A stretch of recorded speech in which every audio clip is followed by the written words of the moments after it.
So I called the meeting to order at 5. We will now open up for public comments on closed session items. So I don't see, well, nobody's in the audience here. But we can look to see if there's any attendees that have public comment. Please raise your hand on Zoom. Seeing no public comment, we will close the public comment portion and the board will recess to close session.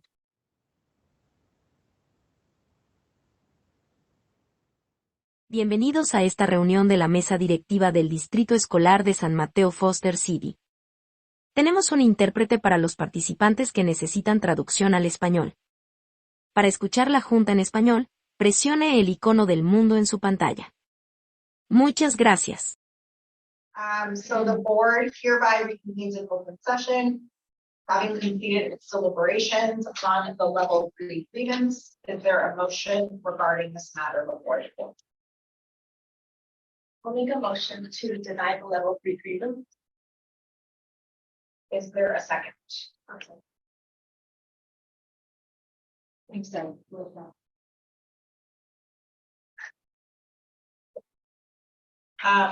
Before I do a roll call vote, just wanted to quickly share, Mr. Akel, that we wanted to value your time and experience and understanding that there's been an adjustment period. I hope that as a next step, the district and CETA can clarify open times. Now, as the roll call vote, Trustee Brooks. Yes. Trustee Chin. Yes. Trustee Proctor. Yes. Trustee Trin. Yes. And I will vote yes. Okay, so we will now not celebrate. Excellent.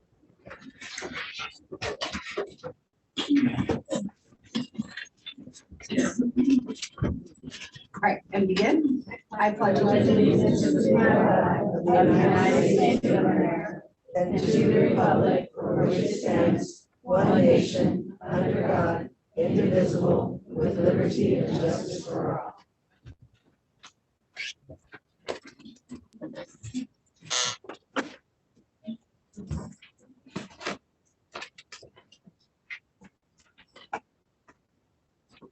All right, roll call. Trustee Brooks.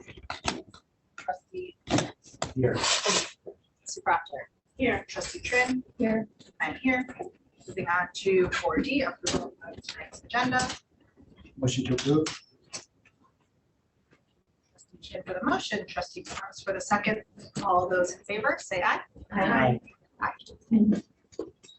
Approval of minutes from last meeting. I'll make a motion. Second. Thank you, Trustee Brooks for the motion, Trustee Trin for the second. All those in favor say aye. Aye. Aye. Passes 5-0. Moving on to public statements related to non-agenda topics. I wasn't sure if she was. So if you could slow down. Okay. Okay, I also don't think you need to say. You're all done? You're good. Oh, okay. Yeah, Okay, thank you. Not. I mean, you're welcome to hang out with us. Okay, if there's anybody in the audience with a public comment, if you can please give me your slips. Oh, do we have slips out? We need some new slips for tonight. If you will grab a slip, jot your name down.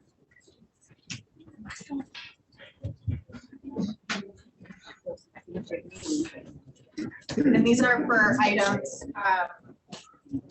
not on the agenda. So I will actually just read a public statement. So the San Mateo-Foster City School Board cannot act on any matter that has not been included and publicly posted on the agenda, except under limited circumstances as permitted by law. The board may refer matters raised in this forum to staff for investigation and or actions when appropriate. Please limit your statements to 3 minutes. So if you want to just bring that up to me and then you can go ahead.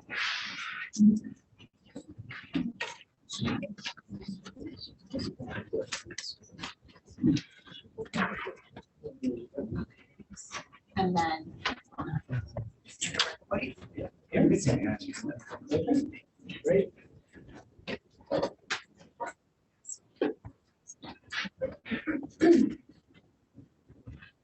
Let's go for it. Yeah. Okay, hi. We can put 3 minutes on the clock, Joel, thanks. Hi, my name is Benjamin Cruz from Abbott Middle School. Smita and I believe that safe schools make successful students. False fire alarms, a bullet brought to campus, vandalism, assault and battery, arson, truancy, hate speech, controlled substances, minors under the influence, robbery, sexual assault. If these sound like crimes more than violations, that's because they are. But you'd never know that being a student or a teacher at Abbott Middle School. This may seem like just another day. Every day on campus at Abbott Middle School, students that are referred to as dysregulated willfully defy the authority of teachers, administrators, and other school personnel countless times. This can be as simple as walking into a classroom and talking to friends during a lesson, or as brazen as simply telling a teacher to F off. Our requests for help fall on deaf ears. Teachers are told little to nothing can be done about it, and that we should work on building better relationships with students. At Abbott, there are no behavior deterrents. In fact, consequence is a bad word, and no successful form of corrective discipline exists. Detention is looked at as villainizing kids. Administrators claim their hands are tied. At Abbott, everybody knows the students are in charge, and the most that will happen for stepping out of line is a call home and a soft talking to. It feels like the Wild West. No detention, a referral is a piece of paper, and often the administrators are treated with as little respect as the teachers. Students are held to no account for fear of appearing inequitable or discriminatory, and to manipulate numbers in order to make our district appear more socially just. In reality, by failing to hold students accountable, we are failing to teach them right from wrong, a fundamental purpose of community and education. This should go without saying. We cannot ignore bad behavior and illegal activity for fear of holding marginalized and dysregulated students accountable. Regardless of your ethnicity, socioeconomic background, color, or creed, we all must abide by a standard set of norms and expectations set forth by rules and laws and consensus with the society in which we live. The message we are sending to these students is this: we don't expect you to abide by the norms of society because we feel sorry for you. That is a form of oppression and injustice in and of itself. We preach equity and social justice, but there is nothing just or equitable about the way countless students are forced to be ignored and denied the opportunity to learn because we have no means to correct the behavior of so-called dysregulated students. When teachers are not provided the opportunity to teach, they leave. Help us do what we love. Teach. Provide board and district support to ensure our school is safe so that students may be successful. Thank you. Any other audience public comments? Joel, if we could open up public comment on Zoom, please. For non-agenda topics. Yes.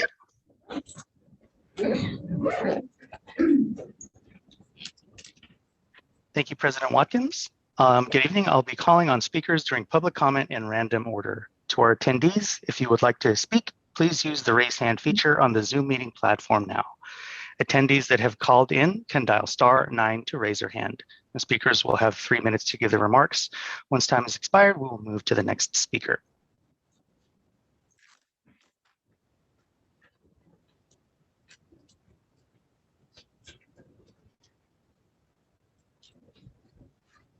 Thank you. First speaker is Lisa Fahey. Please go ahead. Good evening. I wish to draw your attention to a few new directives and policies that have recently been shared. Teachers received their end of the year checklist, which was shared with SMITA, but not created in collaboration. Teachers have been instructed that all bulletin boards and walls are to be stripped for the summer. That means nothing on the walls. Is the district forgetting the time and personal expense for teachers to remove and rehang the fabric that makes up many classroom backgrounds? What is the intent of this request? Teachers are being asked to turn in their classroom keys on June 8th. We will then have one work day before the new school year. Many teachers spend unpaid summer time to create welcoming, engaging, and comfortable spaces where students feel safe and excited to learn. That is now not possible. In a district email yesterday, teachers were told of a new M&O policy. We are requested not to go into the office, staff rooms, or areas other than our own classroom after school hours, as it will set off the new alarms. Many teachers spend weekends, come early or stay late for their students. We don't often have the time to get to the office to access the copy machines, construction paper, die cut machines, laminators, shredders, and book binders, except after hours on our time. While I understand the district needs to access the facilities over the summer, some sites are having construction and new alarms have been installed. The lack of partnership on problem solving with SMETA has created a situation where these directives and policies, however unintentionally, are impeding the achieving of goals of our strategic plan. We cannot create safe, caring, nurturing, and culturally responsive environments when our hands are tied. Stressed out teachers with not enough time to prepare classrooms and curricula negatively impact students. SMETA and the district have worked very hard over the years to rebuild a fractured relationship for the betterment of all. That relationship is currently being eroded by a lack of trust and professionalism, or at least a perceived lack of trust and professionalism. It is detrimental to the well-being of our school community. We must work together, communicate, and collaborate to reverse this trend. We must become the school district that every child deserves, and by extension, every teacher, administrator, and board member is proud to be a part of.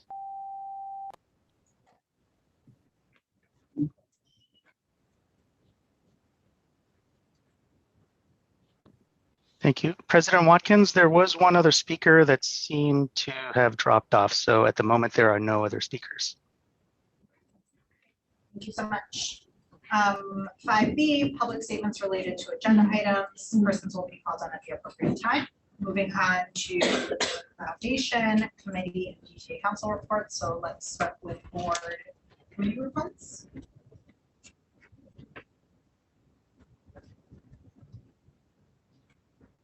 I know that I attended the sanctuary task force meeting. Just feels like it's been a long couple of weeks. We wrapped up the year, was the last meeting of the year. We reflected on the work that's been done this year. There were two goals this year, and so one was having 2 parent education nights, and so those were well attended, and we talked about what we could do going forward to continue to make those successful and well attended. And the second one is the Sanctuary Task Force, in collaboration with the Communications Department, is coming up with a website of resources basically for families, and so stay tuned for that. But it's like a landing page where families can go and look up something specific. You may see other things that you have needs for, and so hopefully it becomes a page that's really helpful to everybody.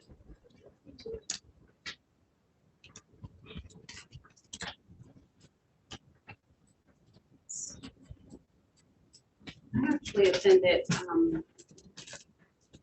the PTA district meeting and was able to meet the new that's going to be in place in the upcoming year.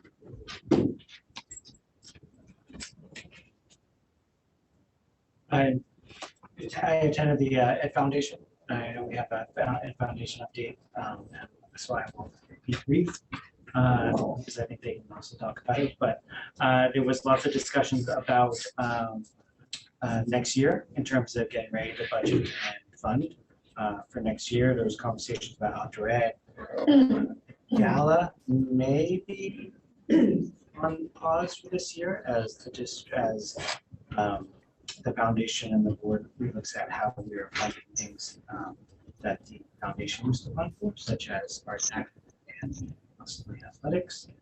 So there's lots of discussion about possibly pausing that. I believe that was the direction of it. So yeah, but I know we have a foundation update. It's big for the two. Trustee Proctor and I attended a meeting with Councilmember Jimenez and City Manager Stefan? Chatwin. Yes. City Manager Chatwin. Last week, we talked a little bit about some of the challenges with students on bikes, getting to and from Bowditch specifically, and some work that the district and the city can hopefully do in collaboration to ensure that our routes to school are safe for all kids, and that there's some work around kind of just traffic safety as well. And so I know that that's something that the district's working on with the city of San Mateo, and there will be a follow-up there in terms of the city of Foster City. Just some updates on facilities with all of the construction that will be happening with Bowditch, and kind of just giving them an update around on that piece. And then also talked a little bit about safety and that's happening in the district around there, and points of collaboration, etc. So I think those were the big buckets. Did I miss anything? No, I think that's it. Okay. We will move on to, do we have an Ed Foundation representative here? I always look at Colleen. You will forever be.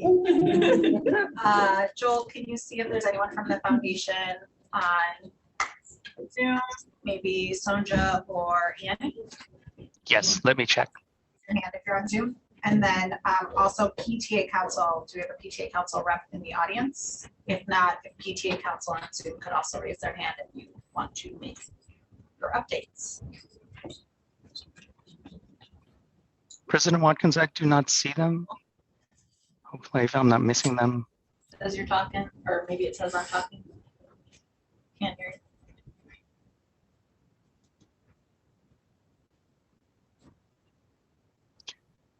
Can you hear me now? I do not see them. Can't hear you. No, I do know we have a Administrator Association representative. Well, that'll be the next item. Okay, got me. Thank you.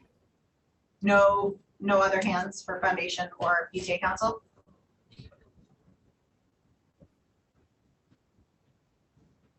No raised hands for that group, those groups. Thanks. We'll now move on to SMETA, CSCA, and SMFC rate update. SMETA. No, come on, Alicia. CSCA first, I want to be Very happy. You're closer. Hello, everyone. It's the one time a year I crawl out of my cave to come see you in person. So hello. I wanted to start off by extending our congratulations to all our retirees and all of you for everything you have done throughout the years for the students of the San Mateo-Foster City School District. Next, I would like to acknowledge Classified School Employee Appreciation Week and thank everyone for everything all of our classified school employees do to keep school sites functional and our kids safe. I'm going to name some of the positions that fall under the classified umbrella, and it's a huge umbrella because these positions are just a fraction of them. You're going to appreciate this, by the way, Diana. Administrative assistant is alphabetical. I swear I did put my position first. Building trades technician, building trades worker, groundskeeper, para-educator 1 preschool, para-educator 2 lead teacher annex, preschool teacher, utility worker, food service assistant, para-educator 1, para-educator 1 bilingual, para-educator 1 extended day children's annex, para-educator 1 library media assistant. Kind of wondering if we've got any more going with this. Para-educator 1 middle school library, para-educator 1 preschool, para-educator 1 student supervision aide, para-educator 2 exceptional children, para-educator 2 lead teacher annex, para-educator 2 computer, para-educator 2 PE, para-educator 3 exceptional. There's a lot of para-educators.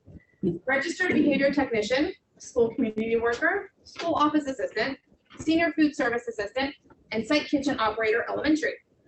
Now I chose these particular positions for a specific reason. And the fact that I may have cheated off of a district document is a big part of it, because I can't remember all of the classified positions because there's so many of them. These are the positions listed in the contact and are the positions we are currently hiring for at the San Mateo-Foster District. If you know anyone looking for work, or any of you family members of the retirees, I'm not even trying to push retirees, I know it's silly, come join us. There's going to be a job fair on June 10th, and this is my shameless plug for it. It's the least I can do since I used your document. Congratulations, all of you. Thank you.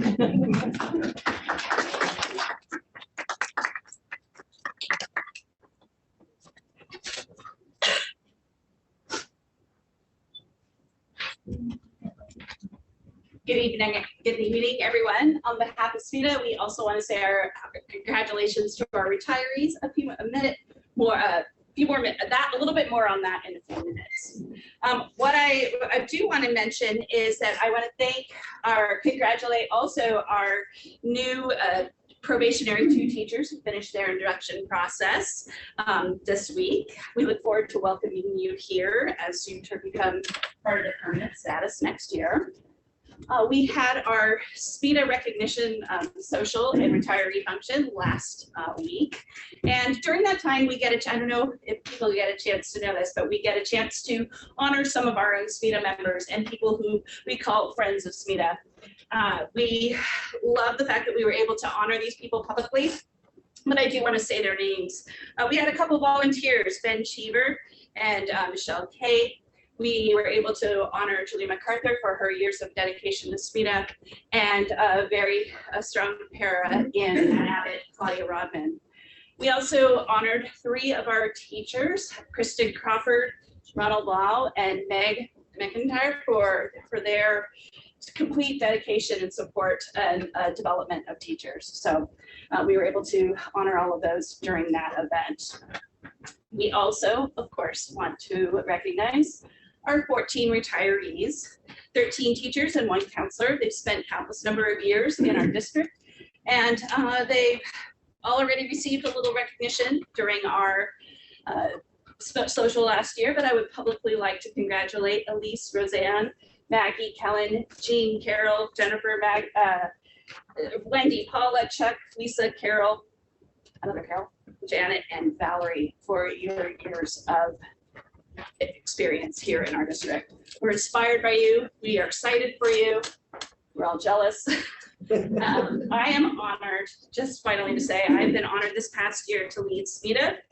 It's an organization that definitely every day reminds me of how dedicated, caring, hardworking, and supportive all of our teachers are at every single one of our sites, and how dedicated they are to each and every one of our students.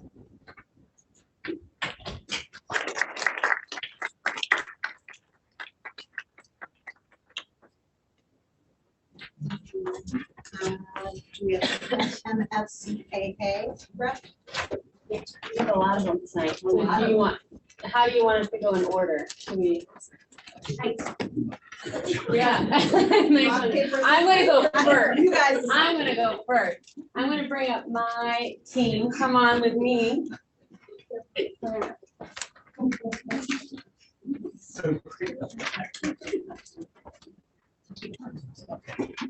All right.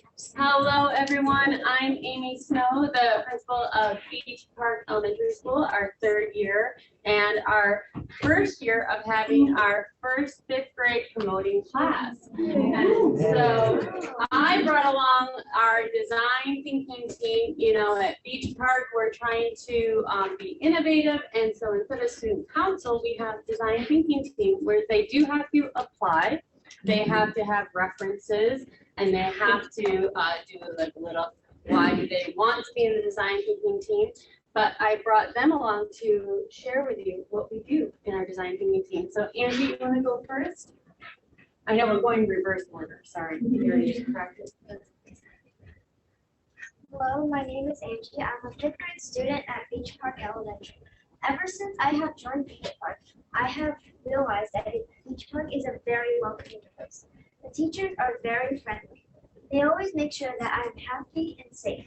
I've always enjoyed the activities I've done in class, like for example, making fruit smoothies. We also have groups like the design thinking team. The design thinking team is where students help think of ways to make the school a better place for all students. We hold school-wide activities, for example, Spirit Week. Spirit Week is where the design thinking team thinks of ideas, like for example, Monday we can have pajama day, Tuesday extra recess, and stuff like that. If you're planning to join Beach Park, you will not regret it.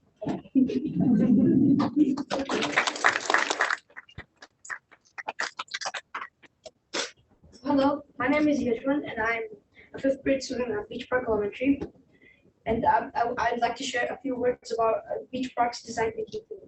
First of all, the design thinking team is a society formed for the futuristic development of the school. The group primarily represents the school by voting for the improvement of the profession. Some of the work the design thinking team did during the school year includes working on projects to present to the younger grades, and we have also worked as ushers to get the younger grades to assemblies. Next, I have some reasons why students should join the design team if they have the opportunity. First of all, students have a chance to represent the school and make important decisions. Second, the same can be said for making presentations about a subject for younger grades. Kids pay more attention to those in their own age group. So when kids make presentations for younger grades, they'll pay more attention. Therefore, the presentations are more effective. Third, design thinking team is a good idea and people might want to join it because it's special and you're special if you join it since it's a special community. And I also think the timing is convenient because it's a productive way to make time, including instead of like say reading. This year, some things I enjoyed the most about design thinking team are making slides to present to the younger grades. We made this by making one slideshow and dividing it into parts. When each person or group was done with their section, they just inserted it and it became one large useful slide. I like this activity very much because I got to teach younger kids something and I had the opportunity to make it fun at the same time. The whole school helps others when needed, focuses on work, and tries new things and ideas. This is a very good example of kindness, empathy, and courage. And I'm proud to say that the design team is at the heart of it.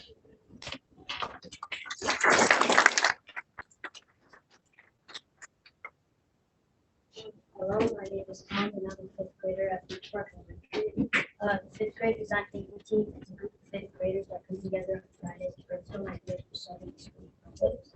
Some of the activities that I enjoyed doing was for the end of school gift from the 5th graders. We got a giant connect for the rest of the school.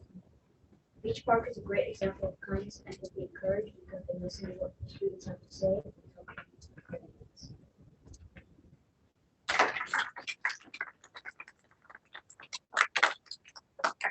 The design thinking team, and we look forward to more members next year. Thank you.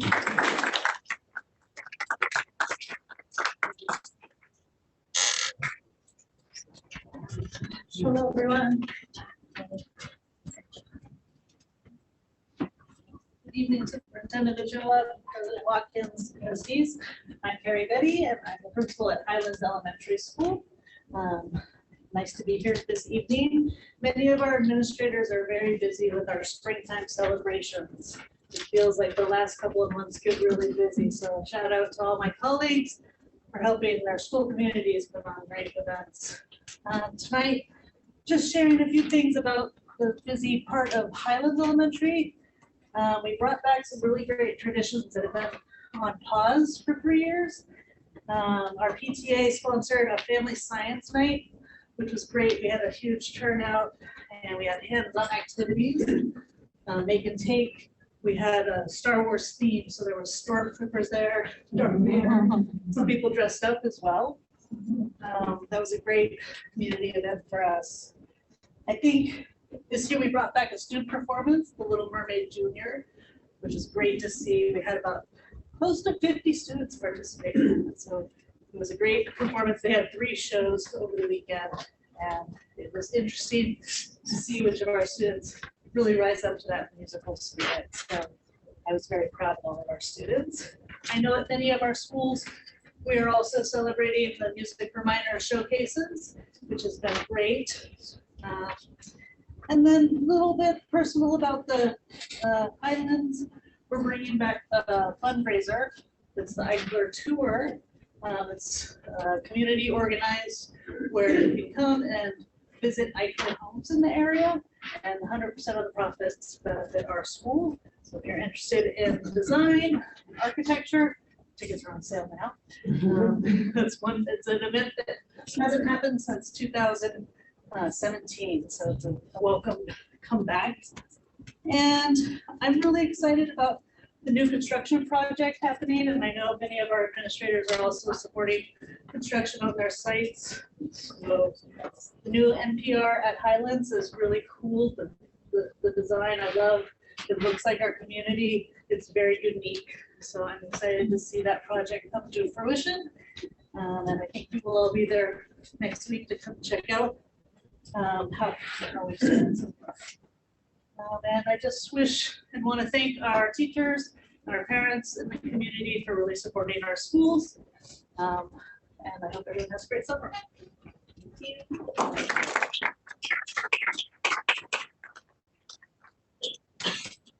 Any other?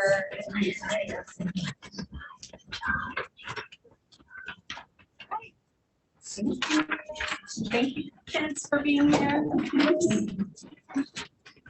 All right, moving on to board announcements. All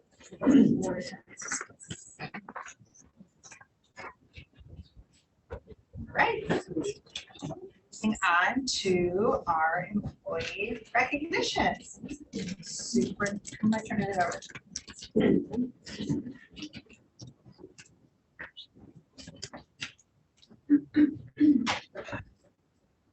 Sneak around here. So you all, thank you so much for being here this evening to congratulate the hard work, dedication, and inspiration of our retirees this evening. Those of you that are retiring this evening, I am in awe of you. Thank you for your service to our district and your passion and your commitment to our children. With that said, I'm going to ask our board president and our superintendent to please join me up here. And I'm going to call up principals to come up here and deliver the awards. And the first principal is Mr. Doug Garris. All right,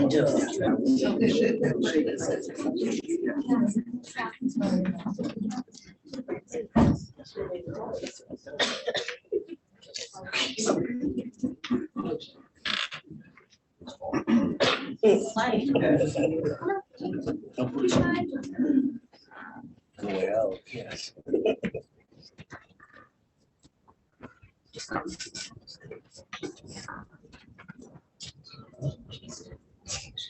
All right, it is my pleasure to be here to recognize two of our honored staff here at Audubon.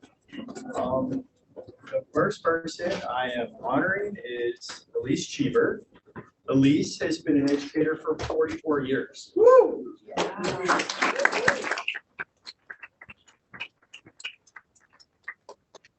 She's born and raised in New York City. Attended Queens College and got a master's from Yale University. Okay, Elise started as an opera singer, right? And she auditioned in San Francisco, and that's when she met her husband, who has also been a big part of the Audubon community. After teaching in the South Bronx for 4 years, she moved to San Mateo County, taught in San Bruno for 13 years before coming over to the San Mateo-Foster City School District. Then, when she moved to our district, she taught music to 2nd through 5th grade students from 16 elementary schools. That's right, over 3,500 students learn music with this year. She's been a 3rd grade teacher at Audubon since 2008. During that time, she ran the Audubon Choir, super famous, and that choir won the prestigious Russell Campbell Award in 2016. Doesn't stop there. Ms. Cheever and Ben established and built the Audubon Garden. Okay, in 2013, her third grade students started using the garden, learning to grow, maintain, and eat the vegetables that they grew. And, a lot of that was done through our Thanksgiving production and also the end of the year pancake poetry publishing performance party. And I went today, and those were some really good pancakes, and they read their poems. It was fabulous. They also played the song flute. The song flute. They danced, and lots of pancakes for it. As one parent pointed out, Elise is a legend. She's a Renaissance woman. Thank you, Elise, for your service to Audubon and all the contributions you've made throughout our district. Come on.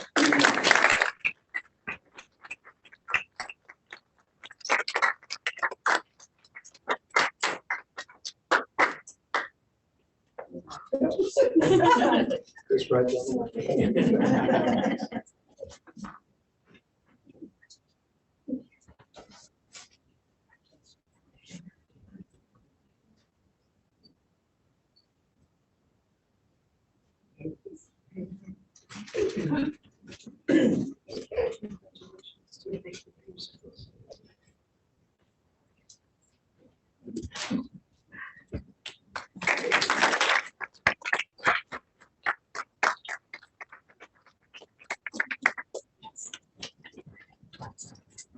Our next retiree who I'd like to recognize is Danielle Peaky. Danielle started in the district in 1973 as a student at North Shore County. Whoa!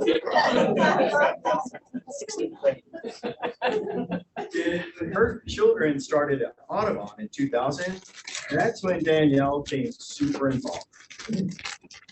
First, as PTA, we know once you get the foothold in the PTA, we pull you in. She was a board member in 2001, and then from 2004 to 2007, she was the Audubon PTA president. And then we know sometimes when we have transitions, a new principal came in, Danielle stepped up to be the PTA president again to support that new principal from 2009 to 2010. The other highlights include the yearbook editor, volunteering for the Audubon Disaster Preparedness, which has been my co-partner during the last few years, which is just phenomenal having that, and I will miss you tremendously.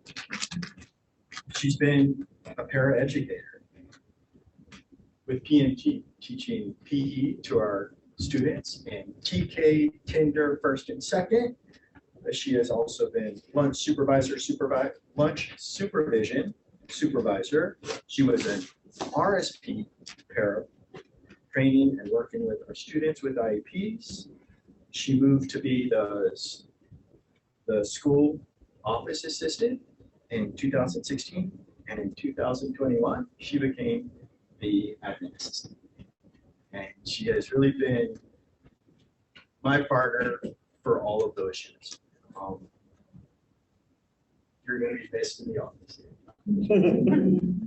Last but not least, for 17 years, Danielle has been sharing words of wisdom during the morning announcements for students.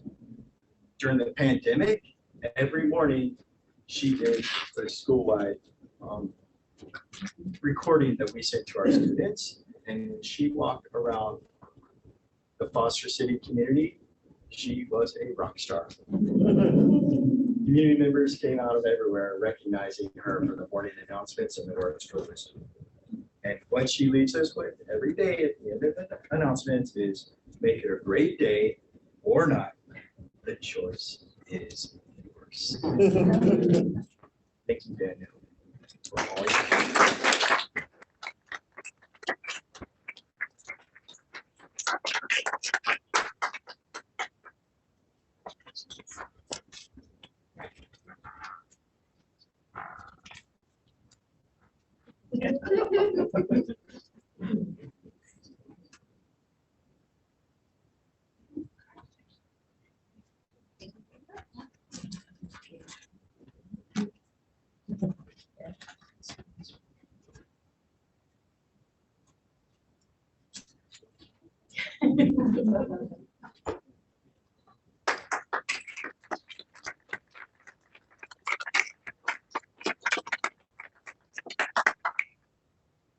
Next, I'd like to invite up Ms. Fran DeBost.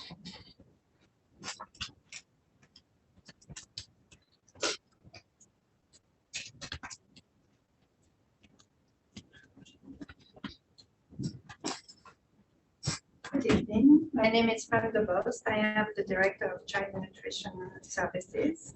And I would like to recognize one of our employees tonight. Her name is Mary Ann Biston. So Mary Ann started in the districts in October 1996, so almost 27 years ago. And she had all kinds of different positions, such as paraeducator, STEM-day position, student supervision aide, and for child nutrition services, she started as a food assistant, then became a food assistant, senior food assistant, was a site manager also. Mary is really well known to be extremely kind, dedicated and thoughtful to everyone, staff, students. And she has always been willing to fill in for any other positions where we were short staff, which happens a lot. So she really made a huge difference in each student's life every day by providing good meals, and she was a wonderful team member. Mary, we are going to miss you, but you deserve to have a great retirement. So thank you so much for your service.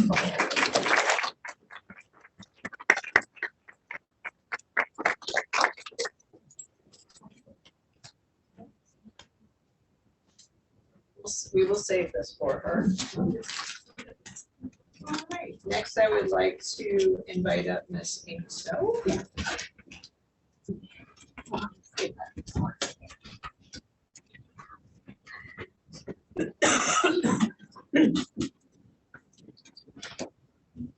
I would like to recognize Roseanne Lynn Wong for her 26 years of, or 20, almost 27 years of her teaching in Foster City. So she came to us, and you would think that her energy level and her enthusiasm was like a new teacher, and her transformation of that classroom from where we showed it to her, it was just there, and within a day she had it all set up, ready to go to teach 4th grade, which is her special spot and her magic spot. And I didn't realize the historical legend that she was in Foster City. And we had previous parents come in on a regular basis because they love her and they love her projects that she does. So she has these weekly parents that volunteer their time to work with her.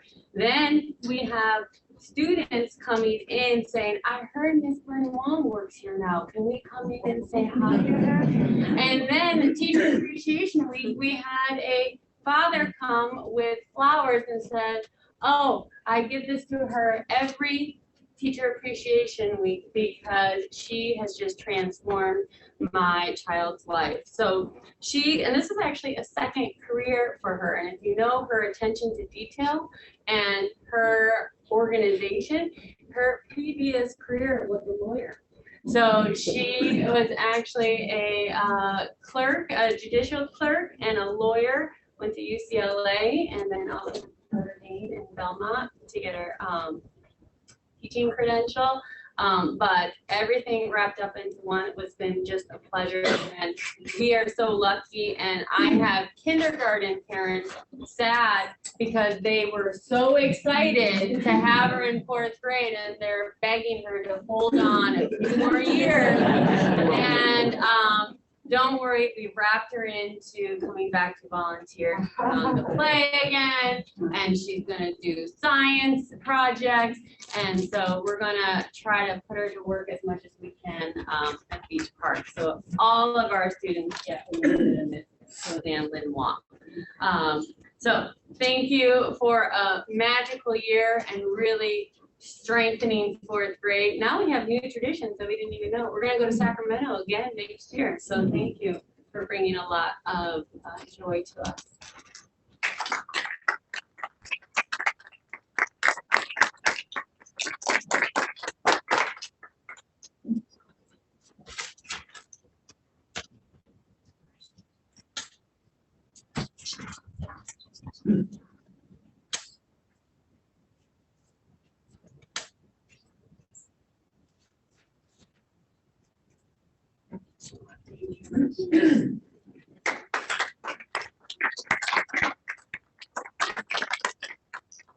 He is currently winning.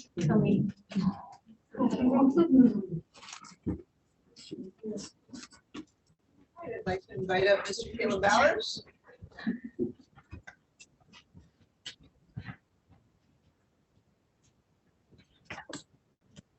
Hi, good evening, everyone. I have the honor of recognizing Maggie Barkham. Maggie has been a teacher at Valley Middle School for 17 years and been an educator for 26 years. Had the pleasure of working with her the past 12-ish, maybe 13-ish years now at the school. So what I really appreciate about Maggie is she's just been a solid rock at our school. She teaches 6th grade language arts and our newcomer students. And she has always be associated with our newcomer students.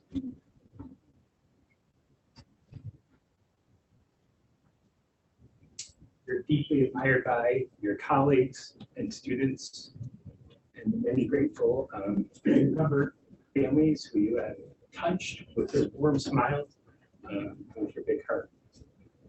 The incredible ability to take students from all over the world and somehow unite them in one caring and one incredible classroom community. You're always willing to lend a helping hand or a listening ear to anyone in need. Your big heart and your compassion and your positive presence will be greatly missed. We're already thinking about how we can convince you to come back in some capacity. All of your college family wishes you well in your retirement and job well done.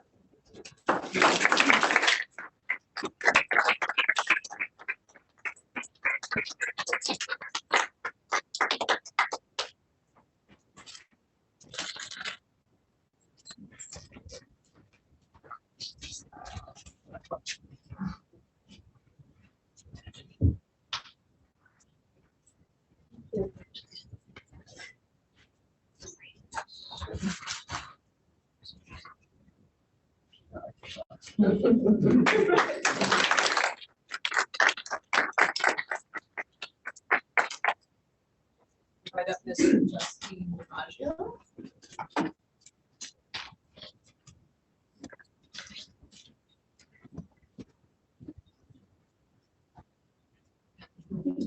All right. Hello. Good evening, everyone. I'm Justine DiMaggio, and I'm the principal at George Hall Elementary School. And the first person I'm here to honor tonight is Karen Caselli. So Karen Caselli has been in the San Mateo-Foster City School District for 22 years, and 18 of those years have been at George Hall. Over the past 18 years, Karen has truly poured her heart and soul into our school community. She is the epitome of selfless service and joyful connections.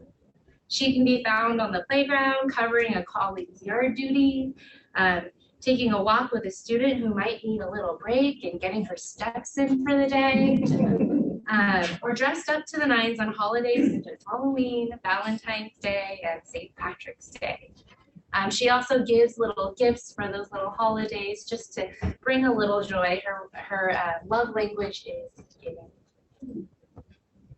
Not only is Karen part of the fabric of our school community, but over these past 18 years, she's really helped build that fabric. Our school is a joyful, inclusive, and collaborative place because she is in it.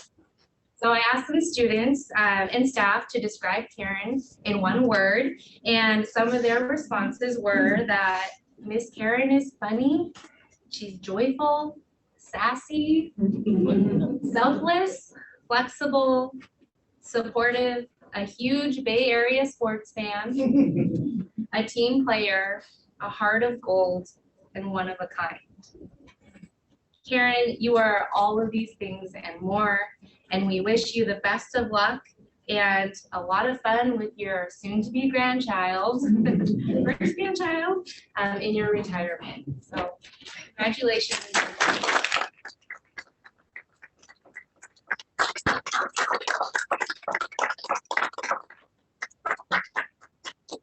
First draft. Yeah, that's the best.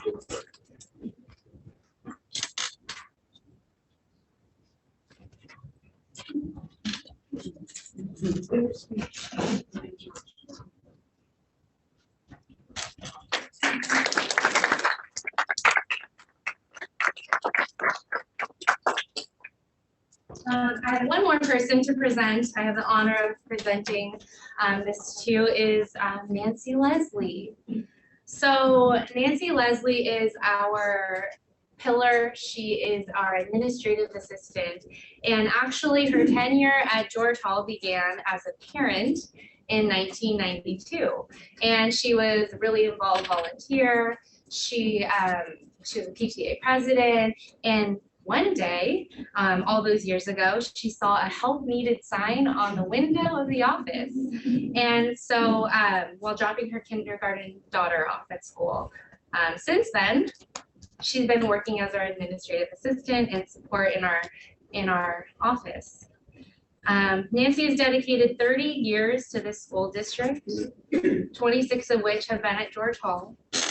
Over those years, she has worked with 6 principals, including me, has answered countless parent questions. She's fixed countless bumps and bruises.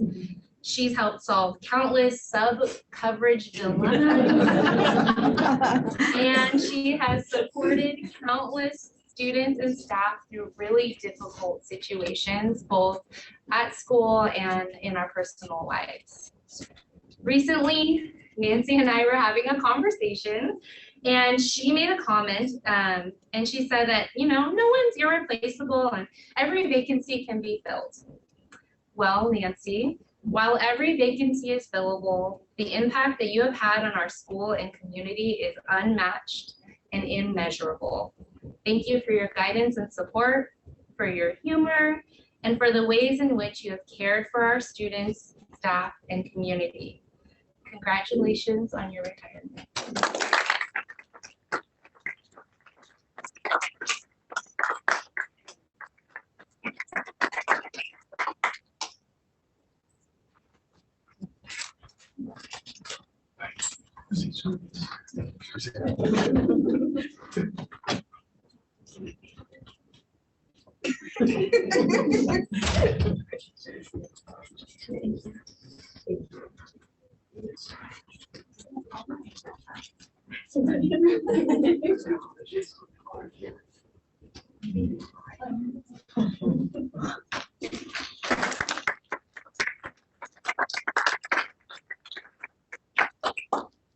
And lastly, I'd like to call out Mr. Nelson.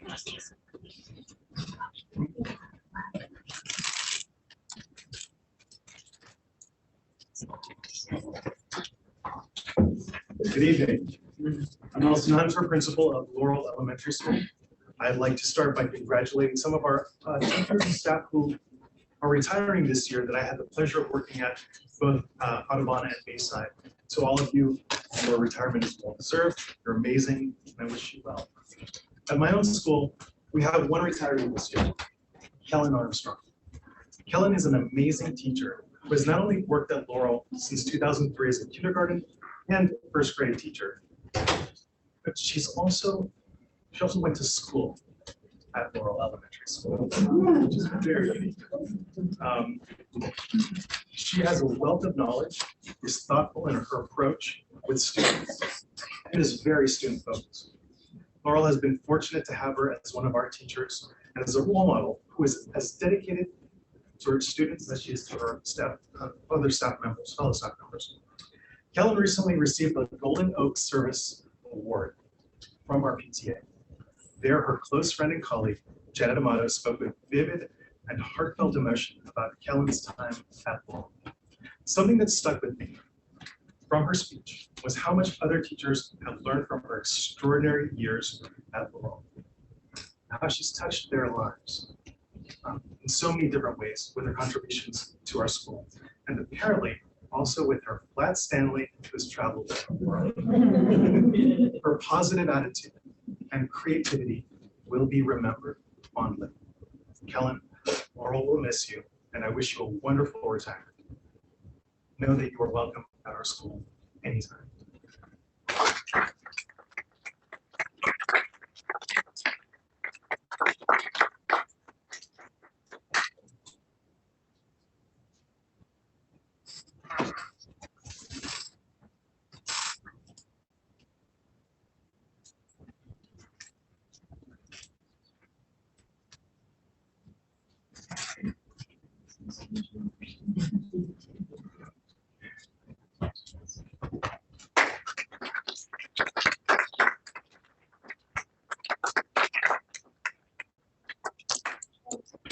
I wish to also thank the amazing Reem Habib and Suzanne Ronson.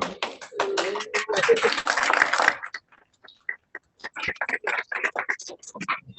with the board president's permission, we will adjourn for a moment for cake.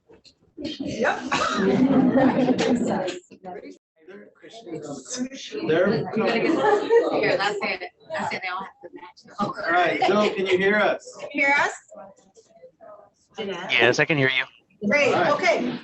We are back. Thank you, everybody. We are moving on to the proposed consent agenda. All items on the consent agenda are considered by the board to be routine and will be enacted by the board in one motion in the form listed below. There will be no discussion on these items prior to the time the board votes on the motion unless members of the board, staff, or public request specific items to be removed and discussed from the consent agenda. The superintendent and staff recommend approval of all consent items. Movement of any recommended consent items is appropriate at this time. Anybody on the board would like to remove an item for discussion? Anybody in the audience? Joe, if we could take any public comment on the consent agenda, please. Yes. Thank you, President Watkins. Good evening. I'll be calling on speakers during public comment in random order. For attendees, if you would like to speak, please use the raise hand feature on the Zoom meeting platform now. Attendees that have called in can dial *9 to raise their hand. Speakers will have 3 minutes to give their remarks, and once time has expired, we will move to the next speaker. I'll wait a moment. No speakers at this time, President Watkins. Might be waiting for you to say, Joe.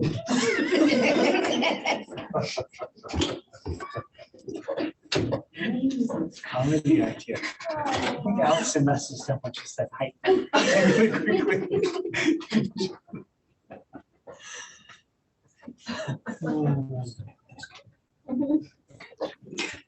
No speakers at this time, President Watkins. Joe, we can't hear you. It's that meeting stuff. Like delirious. Joe, if you can ask the online audience if they're asking to pull in that. Yes, consent agenda. Apologies, President Watkins. There are no speakers at this time. Great, thank you. Okay. Motion for the consent agenda. Motion to approve. Second. Thank you, Trustee Chin for the motion, Trustee Brooks for the second. All those in favor say aye. Aye. Aye. All right, I'm going to turn it over to Mr. Cosmos to highlight Diana and Diana can figure it out. We have some. All right, sure. So it's my pleasure to introduce Danielle Robles as the new principal of Fiesta Garden. I can say that I had the pleasure of being part of the interview panel, and Danielle he just shined in every which way. And Jeanette has known Danielle for a while now, and he comes to our district highly regarded from his previous work. And I will say this, having been a middle school person myself, he has a middle school background, which is going to serve us well at Fiesta as we go in that direction with adding the upper grades and also your immersion experience. And just really, though, I think what came across most was just his commitment to students, to all students, and really feel like he is going to be a great match for Fiesta Gardens. And I'm enthusiastically saying that because my children went to Fiesta, it's right around the corner, and it feels like part of our community. So I'm excited about it, Danielle, and thank you for coming to San Mateo-Foster City. We're excited about it. Would you like to say a few words? Thank you all. I really appreciate the opportunity to be here. I'm really excited about being at Fiesta Gardens. The school itself, it's really well known, especially within the immersion school community here in the Bay Area. So getting the opportunity to work with Fiesta Gardens, to continue to work with San Mateo-Foster City School District to make sure that we're meeting our goals and our commitments while enriching students' lives with bilingual education is a dream for me, and I'm really happy to be here. I'm really looking forward to it.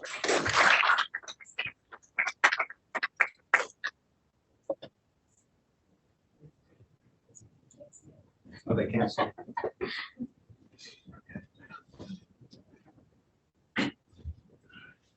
Natalie? Do you want to introduce? John? Yeah, I will. Okay. Natalie Delahunt, please stand up. Natalie is our new principal at Lead Elementary School.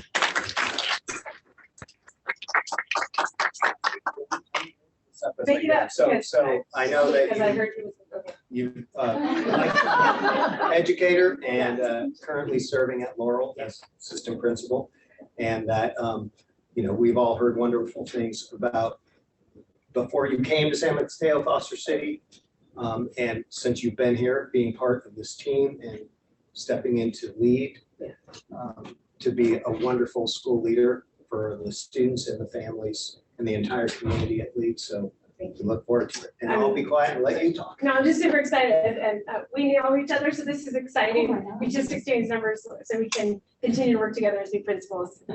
So I'm excited to work together and build some relationships for our kids. So it's been great.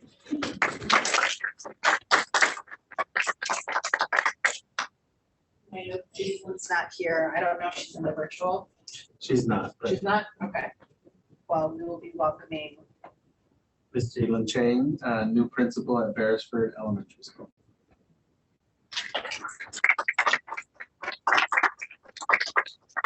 Great. Moving on to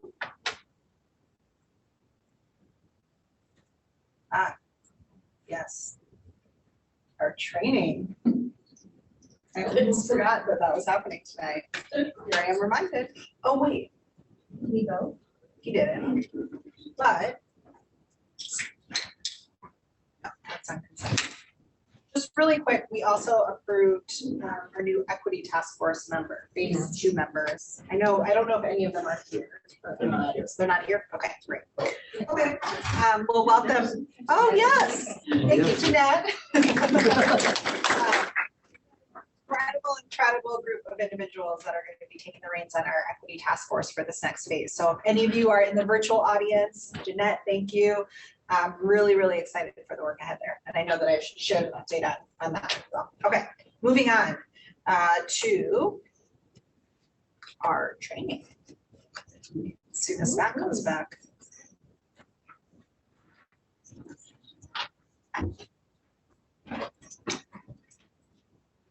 Oh, you guys don't want to stay for training? It's like riveting. Yeah, Joe, if you can promote Scott Up to TV. He's here, he's just gonna Yes. be there. He doesn't want that. So, down here. He's just next door. Go. It's almost like you're here. Yeah.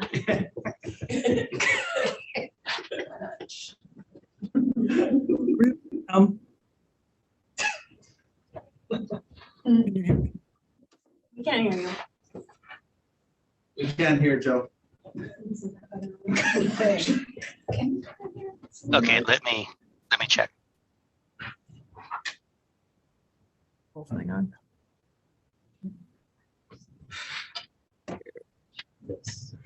Oh, so it says it's on. We can hear you. Oh, we can hear him. Oh. Do you hear me? Yeah. Yes. Okay. Can you, now I have to share my screen. Can you see my PowerPoint? Yeah, we can. Do you see it? Oh, you do see it? Yeah, just put it into presentation mode. At the bottom right. Oh, that was fine. So. There we go. Is that good? All good. Okay. I don't know what they can see, if they can see me or just my PowerPoint.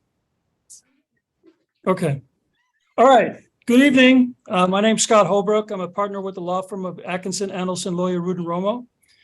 I've been involved in education now for 33 years. The first 12 years as a counselor and teacher in public and private schools. And for the last 21 years as a school attorney, representing representing school districts, county offices of education, community college districts.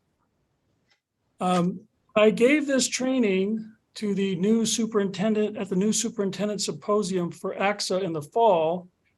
It took me almost 3 hours. I know I don't have that amount of time. So I'm going to try to condense it and move through this relatively quickly because I recognize you all have quite a few things left on your agenda. So I'm going to try to move through the materials quickly.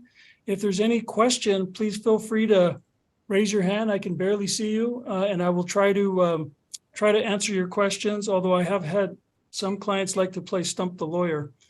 But I'm always game for that. All right, I'm going to start off with just a little video here.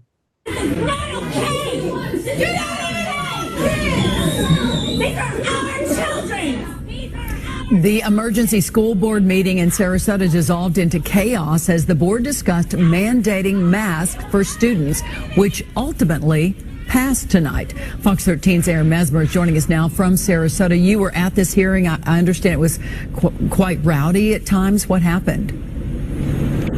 Yeah, I mean, it was rowdy really throughout the entire 5-hour meeting here, but the board ended up passing a new mask requirement with a 3-2 vote. Leading up to that vote, the board heard passionate pleas from people who were for masks and who were against masks, but this was really as heated a mask debate as we have seen in any school district in Tampa Bay. Excuse me. I'm going to say it. Tensions flared, emotions ran high, but when a contentious Sarasota school board meeting ended, The bill passes, thank you, or the policy passes. a 90-day mask mandate for all students and staff was in effect. I have a responsibility to provide for the health and safety of our children. The new policy includes a medical opt-out. The mandate would be suspended if the COVID-19 positivity rate in the county falls below 8%, but it would be reinstituted if the rate rises higher than 10%. This virus is Okay, the intent of that, the reason I wanted to share with you that video wasn't really to relive COVID, but to share with you that even though that video came from Florida, I personally, and a number of my colleagues, and I'm sure a number of your colleagues out there, had to deal with board meetings where individuals got very passionate about the issues. And there was heated dialogue, and I would say at times the Brown Act and the provisions in the Brown Act, which are meant to protect the public's right to participate in the process, was stretched at times. Hopefully we don't have to go back through that again, but I share that with you just as an example that it's important for members of the board and newer members of the board, because at some time in your tenure, you may be charged with the responsibility of serving as the board president. It's good to have a good working knowledge of the Brown Act as to what you can and cannot do and how public meetings need to function. Okay, so these are the topics I'm going to try to cover tonight. I'll talk briefly about the intent of the Brown Act. What is a meeting? What are the legislative bodies and members that fall under the Brown Act? What are some public meeting procedures and the rights of the public to participate? I'll talk a bit about teleconferencing, some about closed session, and then briefly on enforcement if we have time to get there. I'm going to skip this video because it's just going to take too long. Okay, so the intent of the Brown Act is really to ensure that the public has an opportunity to participate and to ensure that the operations of the public agency that is subject to the Brown Act are transparent. Because in essence, the public agencies exist to aid in the conduct of the people's business, right? It's the intent of the law is that any action or deliberation by the body that is in charge of that agency, those things need to occur in the open. The people of the state do not yield their sovereignty to the agencies to serve them. The people have a right to remain informed, to participate, and to know really what's going on with the agency because it affects them and it affects their community. So some of the key points of the Brown Act is it assists in facilitating public participation in the local government, in the process, and not by secret legislation, but by open public bodies that are acting on their behalf. Really, the whole intent of the Brown Act is to ensure that the public has an opportunity to participate in the process. The California Constitution requires that meetings of the public bodies and the writings of those public officials and agencies should be open to the public. There's very limited exceptions where they're not. And the Brown Act has been liberally interpreted by the courts. When a Brown Act issue comes before the court, more often than not, the court favors public participation and transparency. So what is the general rule? The general rule is that all meetings of the body of the local agency shall be open and public. All persons shall be permitted to attend any meeting of that legislative body unless it falls under an exception. So that's the general rule. Every meeting is supposed to be open to the public, and the public is required to have an opportunity to participate. There's very limited exceptions, the closed session exception that allows for those meetings to occur outside of the presence of the public. And they're only for very limited circumstances, which I'll get to later in the presentation. So what is a meeting that is subject to a Brown Act? Subject to the Brown Act. So a meeting means any congregation of a majority of the members of a legislative body who meet at the same time, location, including teleconferencing, to hear, discuss, deliberate, or take action on any item that's within the subject matter jurisdiction of that body. So if this board has 5 members, if all 5 members of the board are together in some meeting place or in a restaurant, say, and they're talking about how great the food is, or how disappointed they are that Golden State didn't get any further, that's okay, because those topics don't fall within the jurisdiction of the legislative body. But if those 5 individuals are sitting in a restaurant and they're talking about a bond that maybe they want to pass or an employee issue, that's a problem, because those topics fall within the subject matter jurisdiction of the body. And why is it a problem? Going back to the general rationale for the Brown Act, because members of the public aren't there. They're not aware that there's going to be a conversation at this restaurant about this topic, so they don't have an opportunity to participate. So when you boil it down, it always comes back to what right has the public have to participate in this process, this conversation, this discussion, this deliberation. Any questions on that as I move forward? I feel like I'm speaking fast, but again, I'm trying to get through all the material. Okay. What is a serial meeting? Well, a serial meeting is when a majority of the members of the body outside of a meeting use some intermediary, either directly or indirectly, to discuss, deliberate, or take action on any item that is within the subject matter jurisdiction of the body. That is illegal. It's prohibited by the Brown Act. And why is that? Going back to the general rationale, because members of the public are not present. They're not aware. They don't know that this conversation is going on. So I'll share with you what is not a serial meeting. And I have some slides to help illustrate this here shortly. So what is not a serial meeting is a situation where an employee or an official of the agency engages in separate conversations or communications outside the meeting with individuals, maybe to answer questions or provide information. So for example, a one-on-one conversation between a board member and the superintendent, between one board member and another board member, those are fine examples. But if one member speaks to another member and then speaks to a third member, then you have a potential serial meeting. And here is an illustration this picture helps illustrate what I'm trying to explain. In this example, there's a seven-member board. So if trustee 1 speaks to trustee 2 about the bond that's being considered, that's okay because it doesn't involve a majority. If trustee 1 and trustee 2 speaks to trustee 3, not a problem in a 7-member board because again, there's no majority. But once trustee member 1, 2, and 3 have a conversation with trustee member 4, you now have a serial meeting. Even though they may have not all been in the same room, if 1 speaks to 1, 2 speaks to 3, 3 speaks to 4 in a 7-member board, you then have a serial meeting.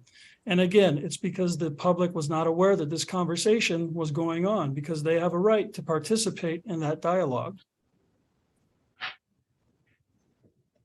What is okay and what is not considered a serial meeting is if there is an individual staff member, most typically the superintendent, who provides information out to members of the board in a one-way direction, and that's totally fine. It's not a serial meeting.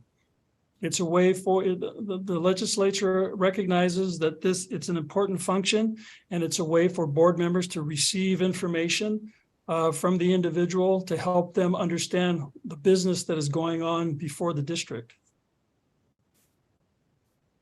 This example is also okay, where it's, again, information emanating from the staff member going out to the trustees, and trustees have a question about the information they've received. The most typical example I see with this, with most of the clients I work with, is a Friday update.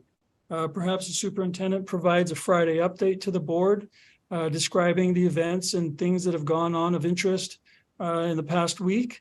And if any board member has a question, they're free to reach out to the superintendent or his designee directly and ask a question, and the questions can be answered, and that's totally fine. This would be an example of where that type of scenario can get close to creating a Brown Act violation, and it often involves emails. So in this example, this would be a prohibited meeting by email, where an email goes out, the Friday update, let's say, goes out from the superintendent, goes out to the board members, providing information.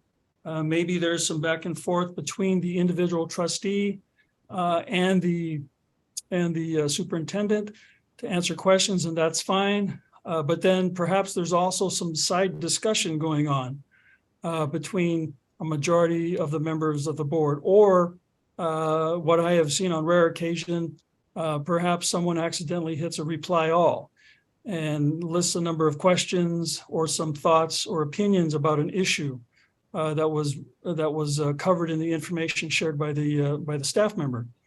In that situation, you have a potential Brown Act violation because this is discussion that occurred via email. And again, the primary Brown Act rationale is that the member of the public didn't know that this conversation was going to occur because it wasn't agendized. And so the member of the public wasn't able to participate. And so that's why this type of communication or discussion by a majority of the members of the board in this way is an issue and creates a violation of the Brown Act, also, which we also call okay. What is not a meeting? Individual contacts or conversations between a member and a body and any other person. Attendance of a majority of the members at a conference or a similar gathering open to the public. Attending the CSBA conference. That's an example of where it's not a meeting. Now, if 3 members of a 5-member board are attending the conference and they're off in the corner and they start talking about an issue that's within the jurisdiction, that could be a problem. But mere attendance to hear what's going on with that general organization, that's not a Brown Act violation. It's because it's not considered a meeting. What else is not a meeting? Attendance of a majority of the members at an open and publicized meeting to address a topic of local community concern by a person or organization other than the agency. Sometimes trustees will attend maybe a city council meeting because there is some issue being heard or reviewed at the city council which is of interest to them or may have some impact to the district in some way or another. That would be an example where 3 members of a 5-member board attending that meeting would be okay if they're just there to hear information and they're not discussing items that are under their jurisdiction. What I have seen, though, is sometimes when these types of meetings occur, being held by another agency like a city council meeting, and a majority of the members of a school board show up at the meeting because they're interested in hearing what's going on, and they're seen all sitting next together talking, it can create the appearance that perhaps there is some improper board meeting going on. And so, my advice is commonly try not to sit all next to each other because there can be the appearance to members of the public that perhaps there is some improper conversation going on, and it can result in perhaps a complaint being filed, which needs to be investigated and so on. So my advice is to avoid those kinds of scenarios. If 3 of you or more of you are attending a meeting like this, a city council meeting or some other agency meeting, after saying hi to each other, separate and sit apart. It's better to keep those appearances from somehow looking as if there's some official meeting going on between the members that are in attendance.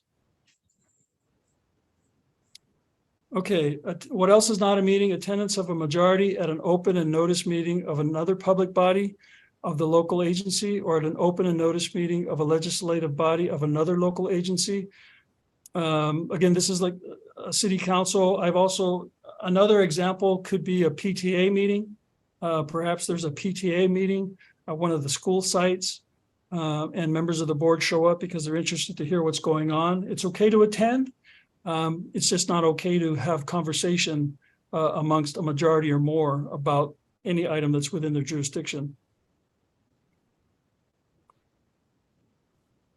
What else is not a meeting? Attendance of a majority at a purely social or ceremonial occasion, provided the members do not discuss business within the jurisdiction of the legislative body. Thank goodness. So you can all go and attend some social or ceremonial celebration without any issue. As long as you're not discussing items within the jurisdiction of the legislative body, at least a majority, then that's not an issue. Okay. So the social media use has really is commonplace in our society, and the Brown Act has been expanded to also cover situations involving social media. There was AB 992 that was passed a few years back that basically amended the Brown Act.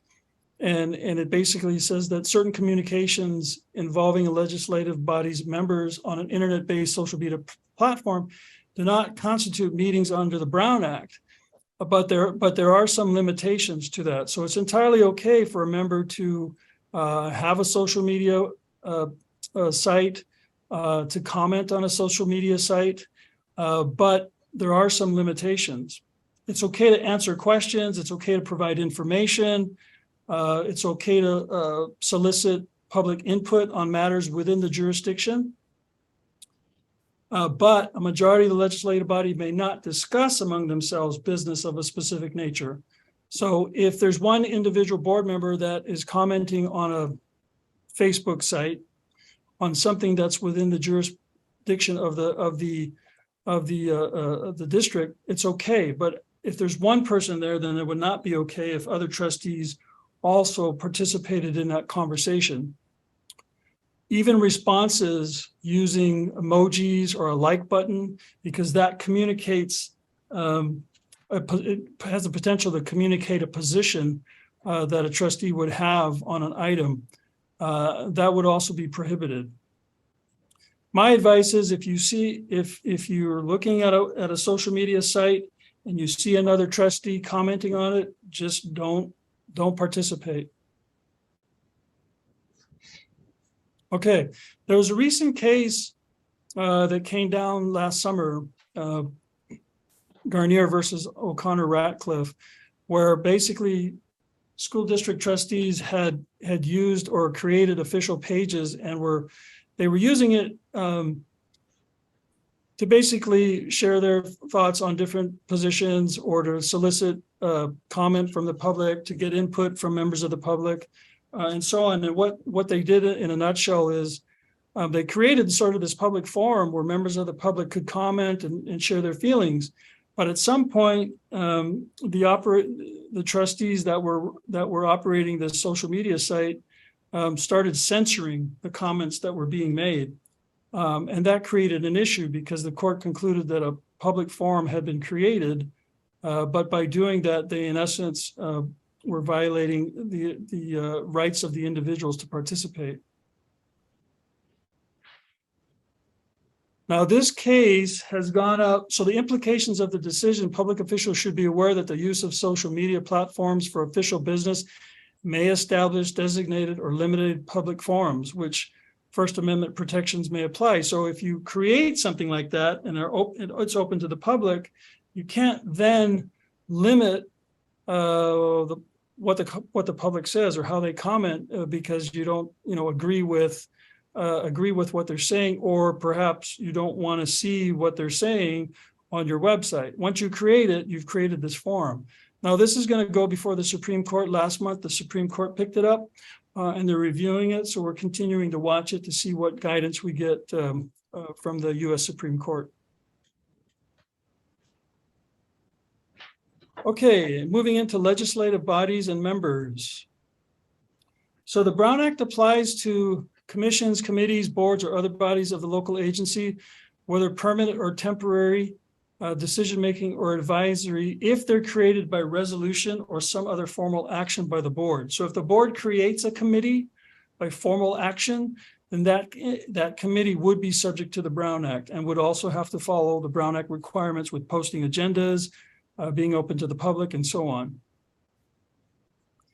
Advisory committees composed solely of less than a quorum of the legislative body would not be considered a legislative body subject to the Brown Act.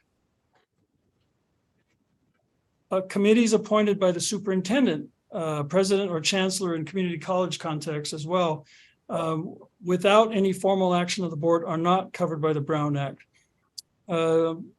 I've seen this occur where a superintendent decides to establish a blue ribbon panel of individuals from the community and from within the district to study a certain issue or to see how they can develop best practices or strategies to address gaps in educational gaps or so on.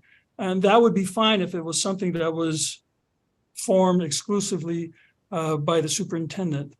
But if it's formed by the board, then that committee would be subject to the Brown Act. Now, this is a unique exception to the Brown Act. So meetings between unions representing the district, negotiations between a district's team and the union's team are not part of the Brown Act. And also there's an exception in which the board can meet in executive session under this exception, Government Code Section 3549.1, which would allow the board to convene an executive session, which does not have to be agendized. It's not open to the public, but it's for the exclusive purpose of providing direction to the negotiations team. I do a lot of collective bargaining, and so I often will use this exception, especially if I'm in mediation and we want to be able to get input from the board. If, say, maybe we're very close to reaching a deal and we need to be able to reach out to the board to get direction, we use this exception, set up a telephone conference so that the board's on available in case that final direction is needed. It is a very unique exception to the Brown Act. Public meeting procedures and public participation. I'm going to skip this video to move on. So obviously, all meeting materials are public records. So agendas of public meetings and any other writings, when distributed to a majority of the board, are public records. They're just disclosable under the Brown Act, and they're also disclosable under the Public Records Act. Some of the records may be exempt from disclosure under the Public Records Act. It just depends on the content of the documents that are being requested. So effective January 1st, 2023 per AB 2647, the district is not required to make the 72-hour documents available for in-person inspection at the time it's distributed to all members of the board. If they satisfy these 4 conditions, there was a staff's report summarizing the item. The writing is also posted on the website and clearly noting it relates to the meeting's agenda. The district web address is listed on the agendas for all meetings, and physical copies are available to inspect not less than 24 hours before the meeting. The typical practice, though, is what I see most often now is documents are actually attached to the agenda so they can be opened up when a member of the public reviews the agenda, and they can click and open the document. And the law still does allow for actual physical documents to be provided to the public at a meeting if they're also provided to the board at the same time. The agenda for a regular meeting must be posted at least 72 hours prior to the time of the meeting in a location freely accessible to the members of the public and on the local agency's internet website if the agency has one. It must specify the time and location of the regular meeting. Back in 2019, AB 2257 was passed, which requires now that the website must post the agenda on the home page, and there must be a prominent direct link. And again, the rationale behind this law is really to make public participation and access to the meeting more accessible, and again to make government actions more of the agency more transparent. I recall before this law came out, sometimes it was very hard to find a board agenda. I'd be asked to come to a board meeting and I'd want to see how the agenda looked and couldn't find the agenda. You had to click and click and click. And now after this law, I've seen most agencies have a prominent link on their homepage, making it much more user-friendly and easier. So I think it's a good thing. Okay, a regular meeting agenda may not be changed within the 72 hours preceding the meeting unless a majority determines that an emergency exists, or two-thirds of the board members present determine that there's a need for immediate action, or the item was previously posted for a meeting, not more than 5 days, and it's being continued to a subsequent meeting. If no exceptions apply, then the board must either postpone consideration of the item for at least 72 hours or call and notice a special meeting. So that last item, noticing a special meeting, is something that I often recommend. If we're, on occasion, an issue may arise, and it may arise after the 72-hour posting requirement has passed. So I often advise clients, if it's an item that you need to get to the board and the board is willing to do a special meeting, then you could tack on a special meeting either before the regular meeting or after the regular meeting, because a special meeting only requires 24 hours notice. So that's a common strategy that districts will use to take advantage of the opportunity they have before their board. Okay. Notice of meetings and agendas continuing. The agenda must reasonably apprise the public of the matters to be considered in sufficient detail to allow the public to determine whether to participate in the meeting. Because again, the whole rationale is to ensure public participation and make the actions transparent. This case, Carlson versus Paradise Unified School District, it's an old case, but it's still good law. What happened in that case, the school district posted an agenda item basically saying that they were going to be they were making a change to their, I believe it was an opportunity school, and nobody showed up. And it turns out what they really did was they closed down an elementary school and they moved the opportunity program to that elementary school. So families went to court, basically got it invalidated because it wasn't properly agendized. They had no idea that that agenda item had anything to do with their child's school. So the agenda must contain a brief general description. A brief general description of an item generally does not need to exceed 20 words. And that comes right out of the Brown Act. My opinion, if you can't say it in 20 words, you should be able to say it within 20 words. But it's important that whatever the description is, that it's reasonably descriptive enough that a member of the public knows what's going on. And if they want to come down to the meeting or attend virtually, they can participate. All right, special meetings require only 24-hour notice, may be called by either the president or by a majority of the board. The board may only consider business specified in the notice.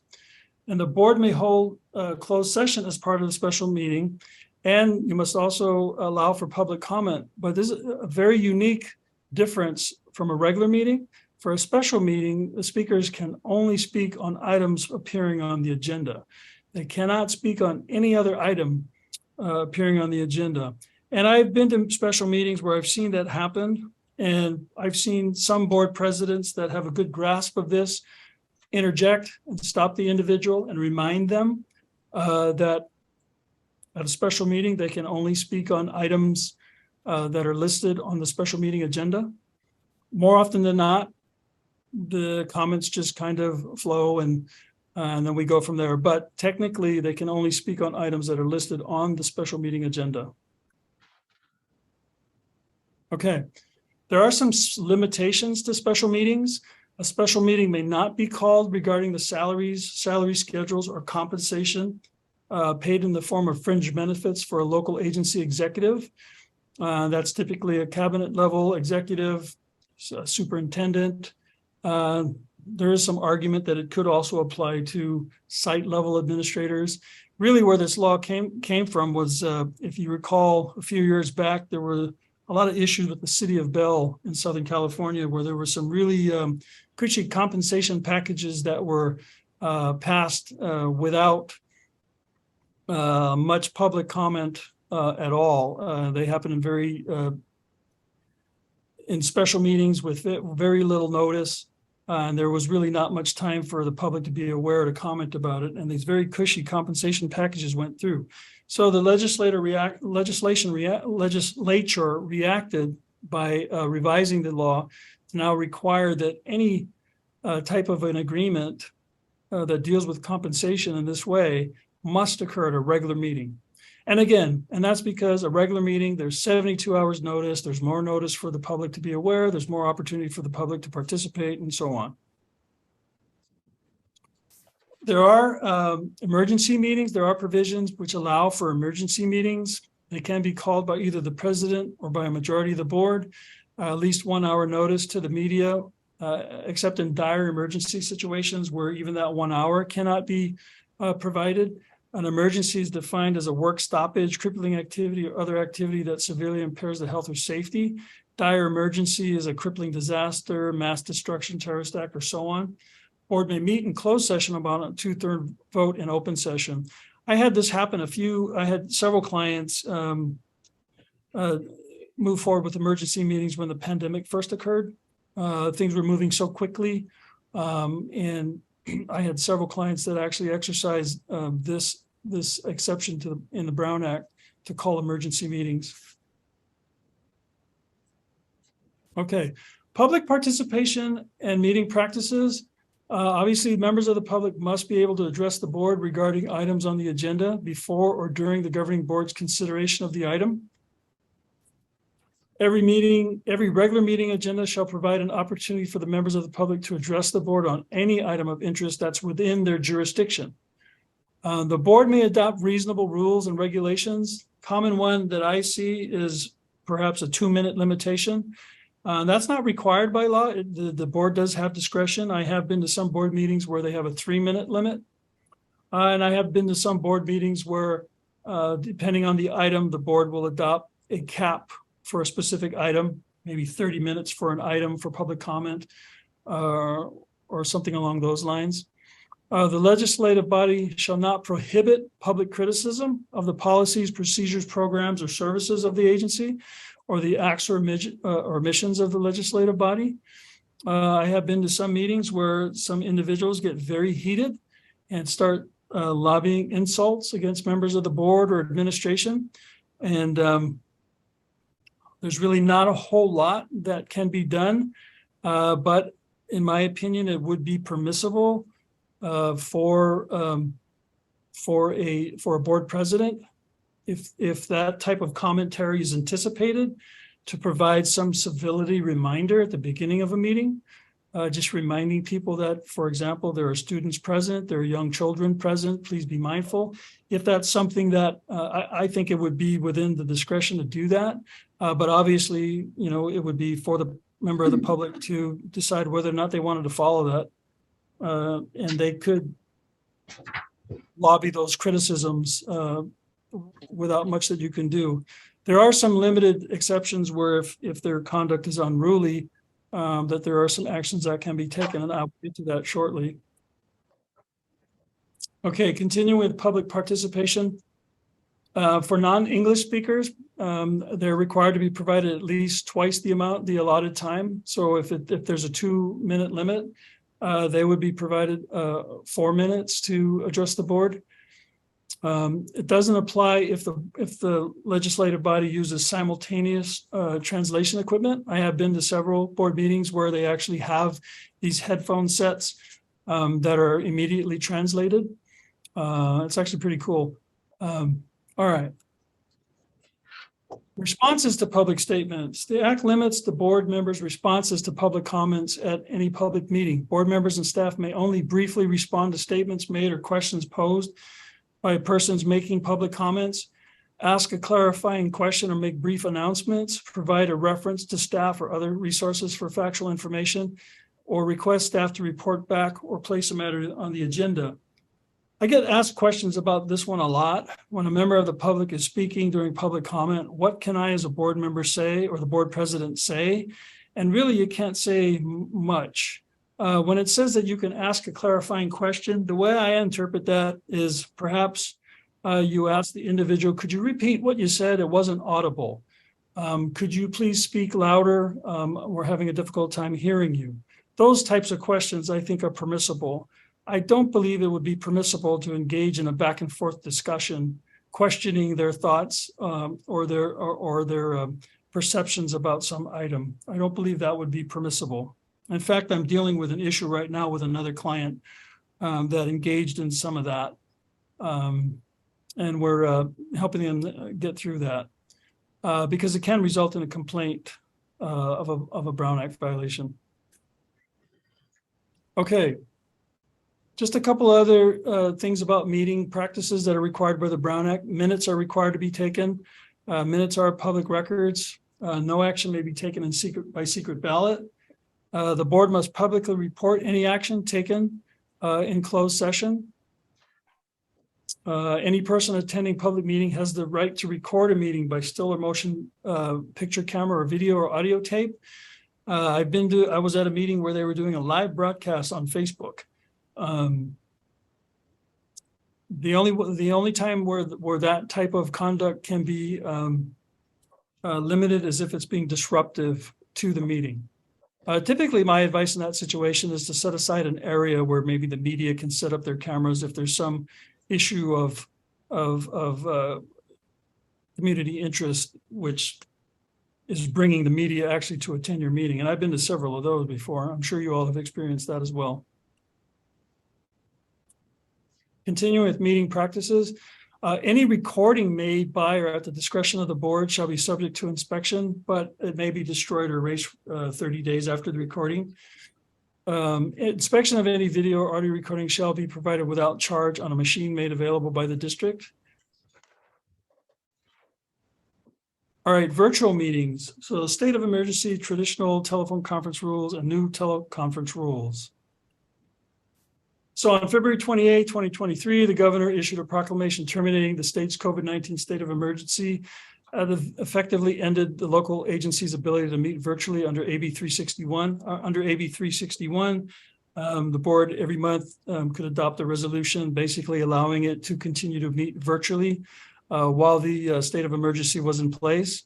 The laws that are created by AB 361 are still in effect for another year. But you would not be able to utilize the AB 361 exception unless there was another state of emergency or perhaps a local emergency was declared by the local public official. I'm going to skip through that. Okay, Brown Act teleconference rules pre and post pandemic. So the Brown Act traditionally allowed the local agency to use teleconferencing subject to specific agenda posting, physical access, and quorum requirements. So the law still does allow this. If you post an agenda teleconference location, you identify the location in the notice and the agenda of the meeting, and you make each teleconference location accessible to the public. I'll share with you an example, a true example. I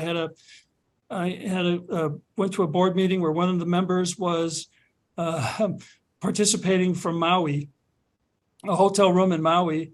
And they posted on the outside of their hotel room a notice basically saying that that's where they were participating in this public meeting for that school district. And they also had a copy of the agenda posted on the outside of that hotel room. And I shared with them after, next time I wouldn't do it in the hotel room. See if you can get a separate room at the hotel to use it. Because if someone actually came to the hotel room wanting to come in, you'd have to allow them in under the Brown Act. All right, so AB 2449 for teleconference meetings. This was enacted in September of 2022. It authorizes a trustee to use teleconferencing for just cause or due to emergency circumstances without requiring that the location be identified in the agenda and open to the public.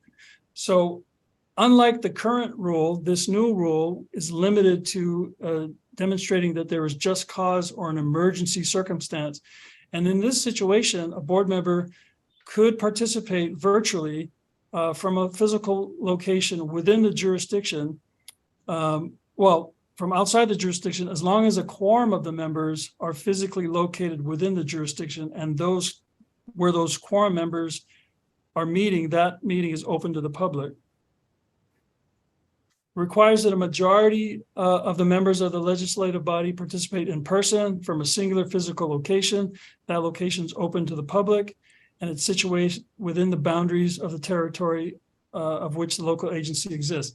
If you answer yes to all four of those items, then AB 2449 may be used for the minority members, up to 2 members of a 5-member board or 3 members of a 7-member board. to participate remotely under these.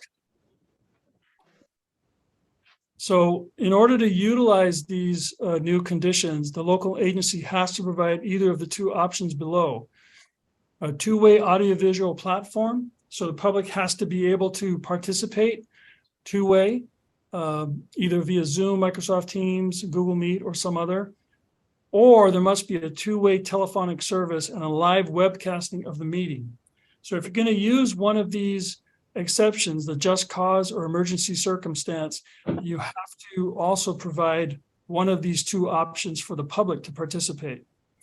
The minority members must be attending remotely only for just cause or emergency circumstances, which are defined as follows. Just cause could be childcare or caregiving of a child, parent, grandparent, a contagious illness, need related to a physical or mental disability, or travel while on business of the legislative body or another state or local agency. An emergency circumstance would be a physical or family medical emergency that prevents a board member from attending in person. The board member must provide a general description of the reason, and legislative body must take action on such a request at the earliest opportunity. But there are some limitations. The member of the legislative body cannot participate remotely due to just cause or emergency circumstances for more than 3 consecutive months or 20% of the regular meetings within calendar. So although this option is available in those circumstances, there are some limitations. A member of the legislative body may still participate remotely so long as the legislative body complies with the traditional telephone conference rules. So you still have that. The traditional rules are still in place.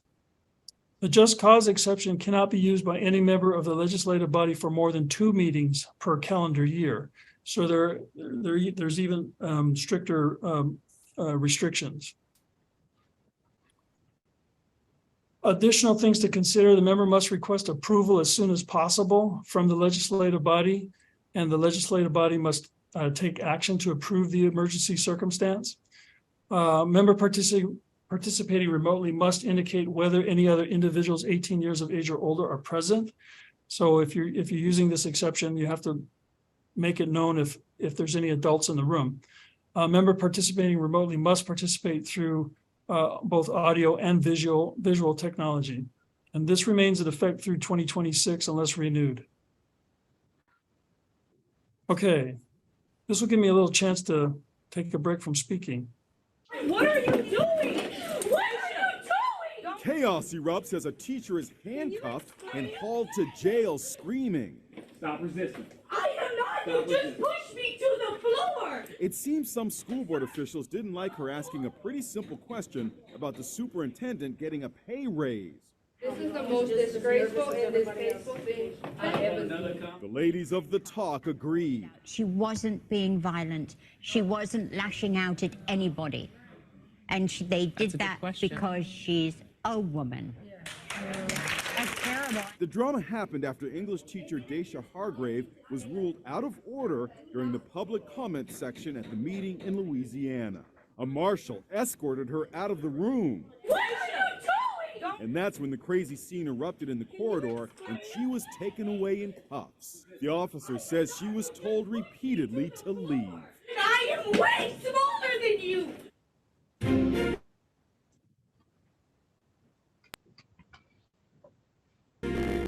All right, so that's an example where there was possibly some disorderly conduct, maybe not, possibly a overreaction, maybe not, hard to say without being there.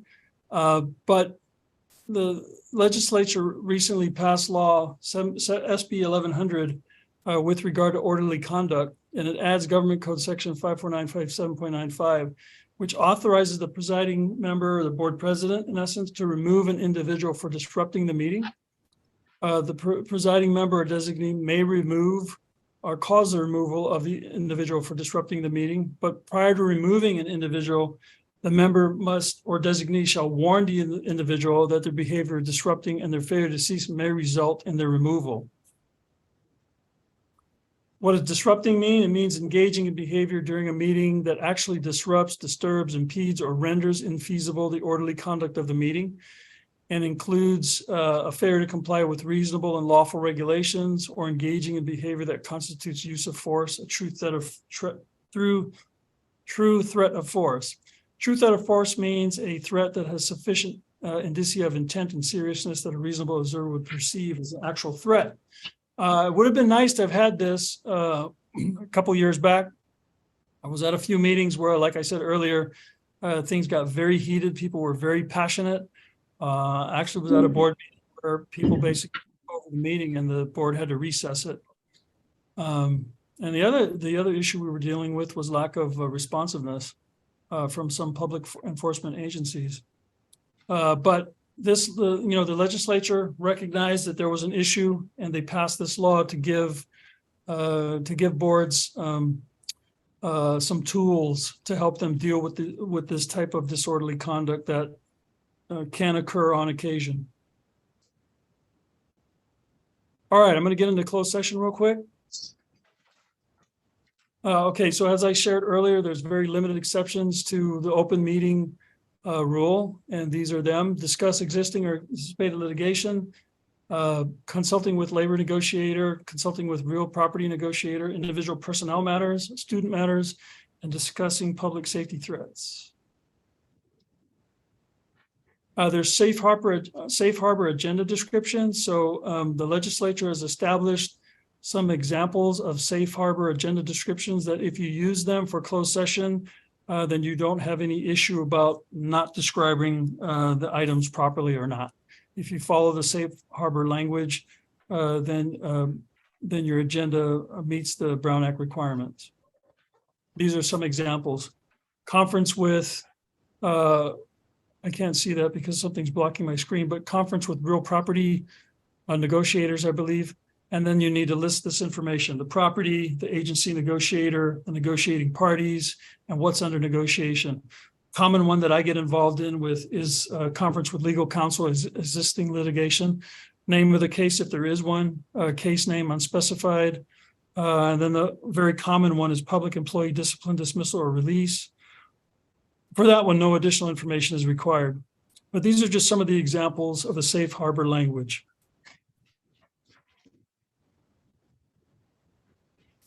The personnel closed session exception is a common one. It can be used for the body to meet in closed session to consider the appointment, employment, evaluation, performance, discipline, or dismissal of an employee. Discussion must relate to a particular individual. However, prior to meeting in closed session to hear specific complaints, the employee must be given written notice not less than 24 hours prior to the meeting of their right to have the complaints or charges heard in open session if that was their preference. Advice of counsel for litigation. Technically, to use this exception, the board is either hearing directly advice from their legal counsel or reviewing, say, a legal opinion or legal memoranda from legal counsel. Okay, I'm going to move forward. I know I'm running long here. Closed sessions, commonly for labor negotiations, a board may meet in closed session with its designated representatives regarding salaries, fringe benefits, and so on for represented and unrepresented. Employment contracts, all contracts of the employment with a superintendent, deputy superintendent, assistant superintendent, associate superintendent must be ratified in open session pursuant to section 53262B. Copies of any contracts of employment as well as copies of the settlement agreements of any settlement agreement shall be available to the public upon request. So those are public documents. SB 1436 amended the law a few years back, which requires a legislative body prior to taking final action on a fringe benefit salary package for an executive to orally report a summary. In addition to having to occur at a regular meeting and having to be approved in open session, before actually approving it in open session, the law now requires that an oral summary describing the compensation has to be shared before the board can take action on that contract. And we've developed a script that we provide to clients to help guide them in making that oral report. Prior to closed session, the board must disclose in open session the items to be discussed in open session. And that can be by announcement, either repeating all the information already stated on the agenda or simply referring to the items as they're listed on the closed session agenda. What's not proper for closed session? No discussion of compensation except in connection with employee discipline. Except for Government Code 54957.6, when you're dealing with, when you're conferencing with labor negotiators. And typically, this concern is really focused on discussion of executive compensation, which cannot occur at any special meeting as well. Who can be in closed session? Nothing in the Brown Act really limits who the board may include in closed session. However, the general rule is that closed session access is permitted only to people who have an official or essential role to play in that closed meeting. And that's by Attorney General opinion there that's referenced. After closed session, the board must reconvene in open session prior to adjournment and report any action taken in closed session, including the vote or abstention of every member present. If it's a unanimous vote, the board can merely report that the board took action in closed session by unanimous vote of all trustees present. If it's a split vote, then the report out must include how each board member voted. Any documents referred to in a report or final action must be made available on the next business day following the meeting, or in the case of substantial amendments, when any necessary rewriting is complete. All right, reports from closed session. Approval to a settlement agreement or pending litigation shall be reported after the settlement is final. If the board accepts a settlement offer signed by the opposing party, the board shall report its acceptance and identify the substance of the agreement in open session at the public meeting during which the closed session is held. I'm going to move on. All right, enforcement. So a person may not disclose confidential information that has been acquired by being present in an authorized closed session to persons not entitled to receive it. An agency may not take any action, nor shall it deem it violated for a person to make a confidential report. These are exceptions. There are very limited exceptions where you can disclose what is shared in closed session.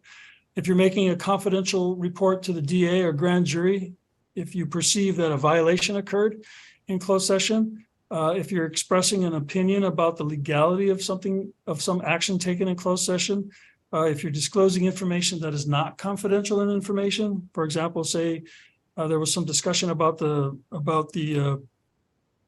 playoff game in closed session and you disclose that after the fact, that would not be a violation. And it's not a violation to disclose information under the whistleblower statutes. But I always advise boards to remember that it's important to maintain the sanctity of closed session. I have had very limited situations where it was apparent that a member of the board was disclosing information that was shared in closed session. And there's always a risk when that happens, because technically what can occur is the district attorney can get involved and investigate that. A grand jury can also get involved and issue an accusation, and it can result in criminal charges. So it's something very important to be mindful of. All right, civil remedies such as injunction, mandamus, or declaratory relief are available to prevent future or further violations of the act. Violations of the meeting notice and agenda provision may cause an action to be null and void. So that's why it's always important to make sure that agenda items are properly agendized and the notice is properly noticed within the timeframes. Those types of actions can be commenced by the district attorney or any interested person. When I've dealt with issues where an individual asserts that a Brown Act violation occurred at a meeting, that individual has two options. One, they can actually go to court themselves, or more often what happens is they will file a complaint with the district attorney, and then the district attorney's office will assign an investigator to determine whether or not there was in fact a violation. But there is always an opportunity to cure and correct. So prior to commencing an action, the agency must demand in writing that the board cure or correct the alleged violation. And what does cure or correct mean? It basically means a redo. If, for example, there was action taken on an item and the item wasn't properly agendized or wasn't properly noticed, then what the law allows is for the board to re-agendize it and to repost the notice within the time frame requirements and then take action on it again. So there is an opportunity to cure and correct a mistake that may have occurred. This also applies to past violations. The Brown Act allows the district attorney or a interested person to file an action to determine whether a past action violated the act. In that scenario, a cease and desist letter must first be submitted, and the legislative body has 30 days to respond to the cease and desist, and any action must be filed within 60 days of the expiration of that time period. I very rarely ever have that issue pop up. All right, question and answers. Do you have any questions for me? Thank you. That was very thorough. Thank you, Mr. Holbrook. All right, thank you. Thank you for the opportunity. You all have a good evening. Question. We'll do like our normal process. So can you hear me okay? Yes. Okay, cool. So we'll do our normal process for agenda items. So we'll just open up for any clarifying questions from the board, and then we'll open up to public comment, and then we'll come back to any discussion and follow up for you. Thanks. Any clarifying questions from the board? Right. Joe, if you could open up to public comment, please. Certainly. Thank you, President Watkins. Good evening. I'll be calling on speakers during public comment in random order. To our attendees, if you would like to speak, please use the raise hand feature on the Zoom meeting platform now. Attendees that have called in can dial *9 to raise their hand. Speakers will have 3 minutes to give their remarks, and once time has expired, we will move to the next speaker. I'll pause a moment to give public comment speakers an opportunity to raise their hand. President Watkins, I do not see any public comment. Great, thank you. For the board. I'd just like to say thank you for the presentation. I did have questions, but they were answered within the PowerPoint. However, I do have 2 comments, and they're mainly for Superintendent Ochoa. One of the things that we used to have was, and so I will add this to board requests at the end of the meeting, but we used to have a governing board handbook that we used to get every year so that we would revise. And one of those things that we would look at was public comment period. And through this presentation, I am intrigued at the idea of keeping, obviously, our current public time limit, but also possibly adding in an option for us to have a time limit per item when needed. So in the past, we have had public comment that had gone on for 2-3 hours or so. But in some ways, we may not have utilized the ability of public comment to limit it to per item. And it'd be great to have that sort of option in the future. Not expecting anything to be controversial, but it would be great if we had that outlined in the governing packet. Along that note, the same thing with the orderly conduct. I don't expect anything for us to have any other controversial items, but thinking about the future and having that handbook updated to include the idea that if there is some disorder, that there is SB 1100 or a government code section, which I forget is, whatever that number is, would be great for us to know that we are on legal grounds if something were to happen. Then finally, as I look at it, and I will include this again in my board statements, but for request, but the board policy manual, when I looked online, everything was updated in 2019. And it might be time for us to go through and make sure it's all up to date, because we have nothing in there regarding our strategic plan or any of the other task force, like the equity task force that was created or anything else. It'd be great to sort of update that going the next whatever. Thank you. But thank you for the presentation, Scott. This was great. Very Thank you. Any other board comments? All right, thank you so much, Scott. Really appreciate you being here and giving us this overview. It's always good to be reminded of these things. It's really important, and we will talk to you soon. All right, thank you. Good evening, all. Bye. Okay, moving on to 7B, approval of the 2023-2024 board meeting dates. Superintendent Joe. Absolutely. Thank you very much. Tonight's presentation to the board is an opportunity for members of the board to discuss and the recommendation for approval of these dates. They do fall in line with what we have in place during the 2022-2023 calendar. Maintaining monthly meetings, those are posted for the board on the agenda backup documents. They begin August 24th, 2023. And each month they fall into the time frame that we felt was the most appropriate time to hold those regular meetings. And they do shift a little bit for months like November and December, where we're out for a significant amount of time.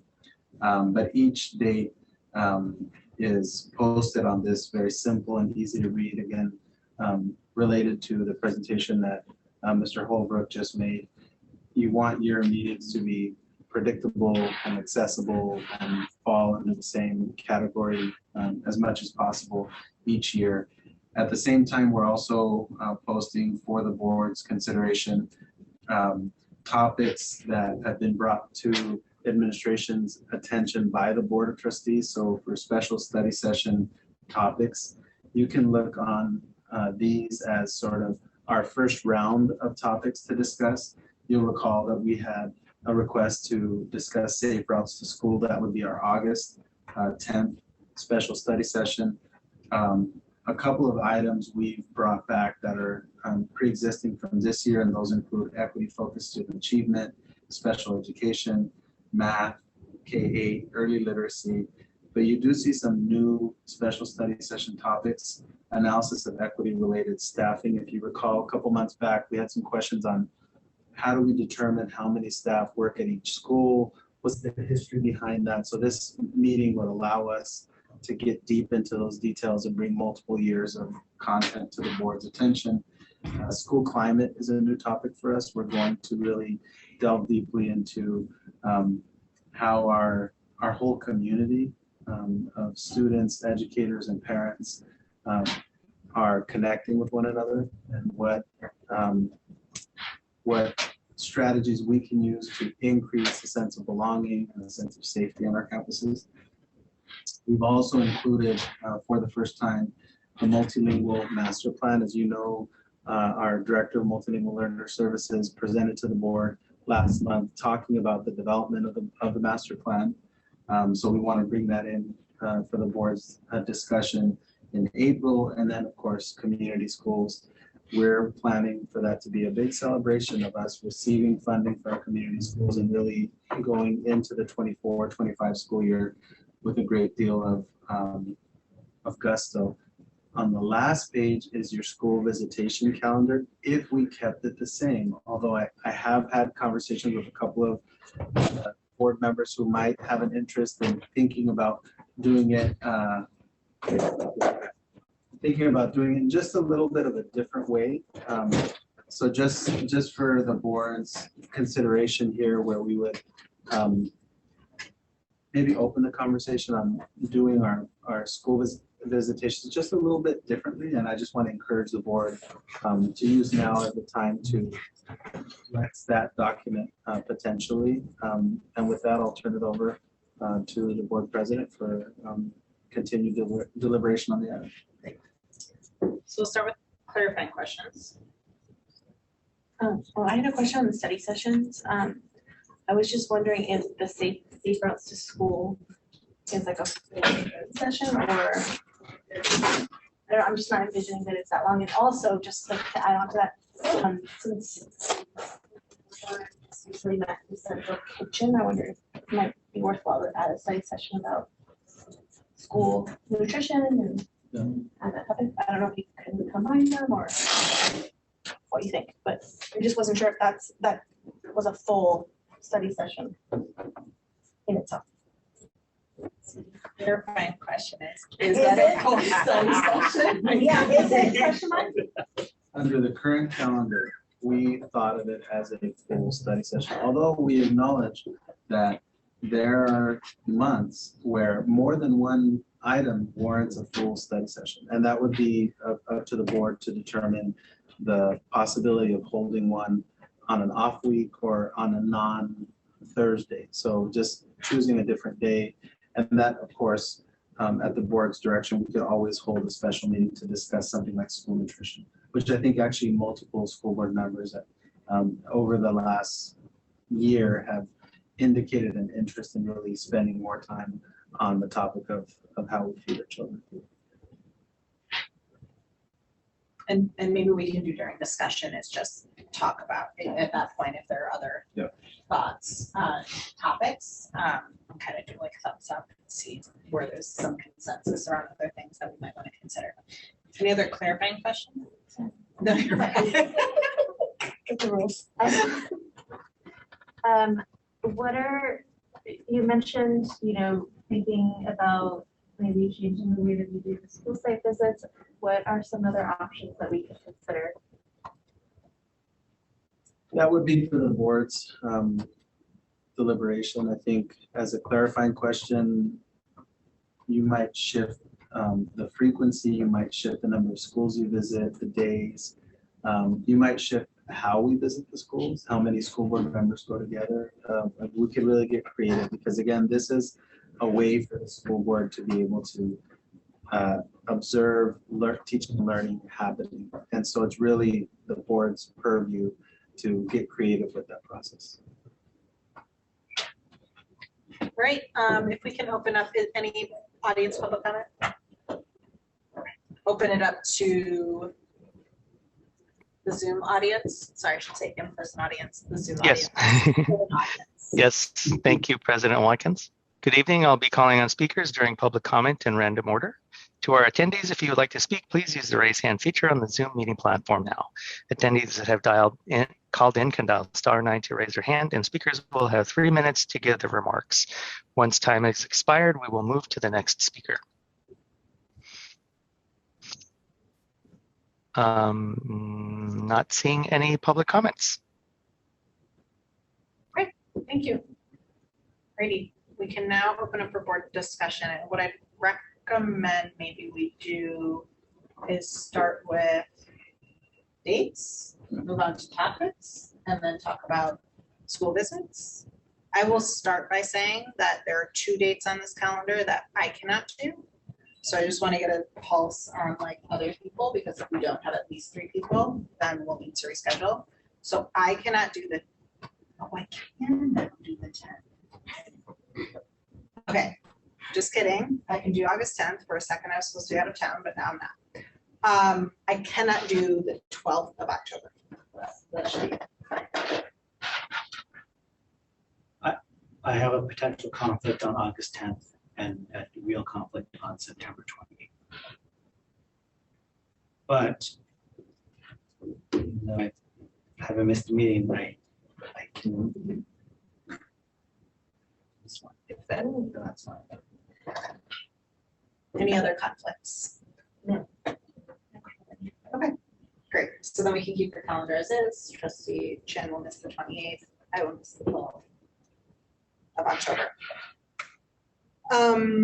Okay, that's on dates. Topics. Are there any? So Trustee Proctor was wondering about safe routes to school necessitating an entire study session. I have a similar perspective, wondering if maybe that belongs in a regular meeting, but curious to know others' thoughts. And then if there are any other things on here that folks don't like have questions about, or if there are any topics that are not listed here that folks are interested in.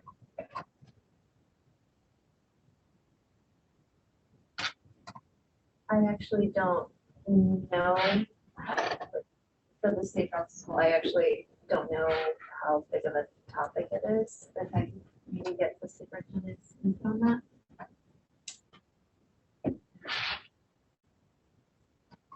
I tend to lean towards it being something that we could bring to the board on a regular school board meeting presentation, 20 minutes with question and answer. and begin with a review of the process itself. It would open us up to be able to discuss school nutrition, which in my opinion is a really big topic. And again, multiple trustees have just raised it over the last year or so. I think the topic itself of safe routes to school, it does come up quite a bit more from the public than staff or board per se. So I would say it would be the board's discretion to direct me to adjust the topic for that particular date, keep the date, and then in August, be able to agendize safe routes to school as a presentation and discussion item for the board. And one follow-up on that, Superintendent Ochoa, is, or one thought, and we've entertained the idea of doing this before years ago. I'm wondering if for safe routes to school, if there's actually like a possibility of doing a joint session with the two cities on a weekend where they give some like, where, you know, maybe it's, I don't know, maybe like a Saturday or Sunday, maybe that's not when it needs to happen, but just like outside of our typical structure where there's an opportunity for some updates from the cities in terms, you know, right, because San Mateo is doing a lot around like the speed limit. And I know that there was this interest, or this, it just came up in our liaison meeting with the city of Foster City. And so I could think it'd be like a really cool collaboration effort. So my preference would be like, take it off the calendar for the 10th, put in the nutrition piece, and then have, if you and district staff can work with our two cities to think about calendaring something for the beginning of the year that's like off out of the cycle to talk about safe routes to school. And actually, I think that would more effectively address the kind of feedback I get from the community, that the community feedback is almost always connected in some way to what the city is willing to do or open to doing or planning to do. And I'm often in the position to say, well, I can share to my understanding, I believe that such and such is the case. Yeah. But it would frankly be much better to have us all in the room and to be able to turn and say, I'll pass that over to our city manager or our planning department, or and allow them to really go into more detail, speaking from their perspective. I like that idea. Great. Yes. Comments. I'll let everyone talk and I'll put comments. I like that idea. I do think it's a partnership between us and the cities and the county that we work with, because Highlands is governed by the county. I do like that partnership. I could see a meeting being actually much longer, because it'd be great to find out what each of the cities are doing and how we can partner and make sure that we're all on the same page. I am curious about, when you think about safe routes to school, we are swapping locations and expanding schools and at both Fiesta and College Park at those locations. And there is some concerns about, how we partner and coordinate with the city. And do they understand what we are doing and what is that going to do to the neighborhood schools there? And so I think safe routes to school, as much as it's sort of a partnership and it's sort of off our property, it has a huge role. And I think it'd be great to kind of understand where we fit in and where we can kind of make comments. So I like the idea of having a whole meeting, especially with them, to talk about it. But I also think that there are some real world applications that it directly affects our own schools and our own kids. And whether that is the incidents that we've had in the past of the traffic safeties and students being hit, or whether it's the constant confusion. It'd be great to kind of all get on the same page. Additionally, while it's not safe routes to schools, I feel like we need to further have a handle on our busing. And so when we talk about the overall transportation, there is a lot of sort of, I wouldn't say unknowns, but the idea of how that's going to change and how we get kids to and from our school, it kind of is a very similar topic. And so I would love to kind of have an update on that, because that will change as we swap to schools and really understand where are we busing and how many people are on them. And, well, I'll save my comment, but so anyways. Just to clarify, are you recommending that this become not just safe routes to schools, but a transportation study session? I would love to honestly add the busing in, because I think there's, we bus over 1,000 kids a day, and there's 2 bus stops. And there was last year when the city of San Mateo went in to do the bike lane, there was this last minute sort of panic because were they going to affect our bus stops? And we, so. And we collaborate with the city around some of the busing for some of our middle school students. So, okay.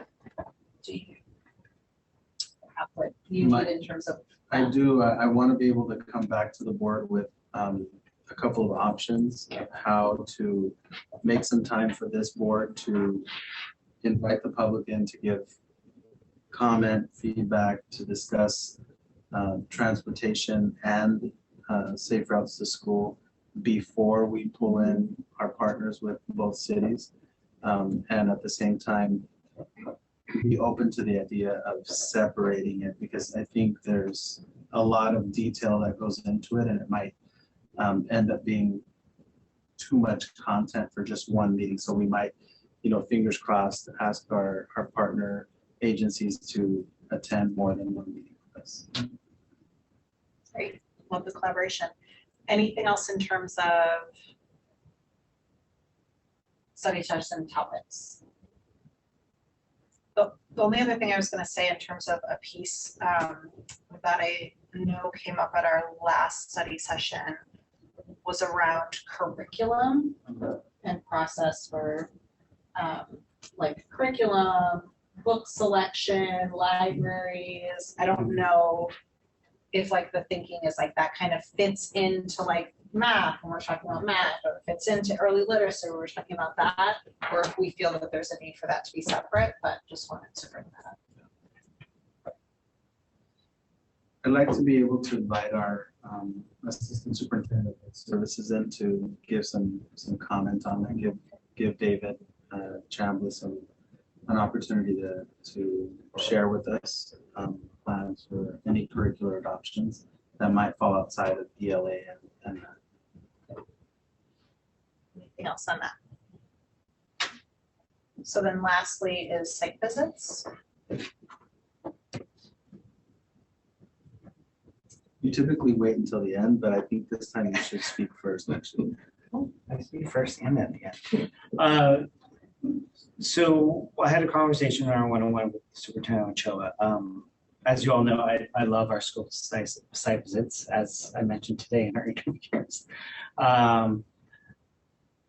But I've also mentioned, like, it's one of the best things about being on the board to be able to go into the classrooms and everything else and see everybody working and all the students.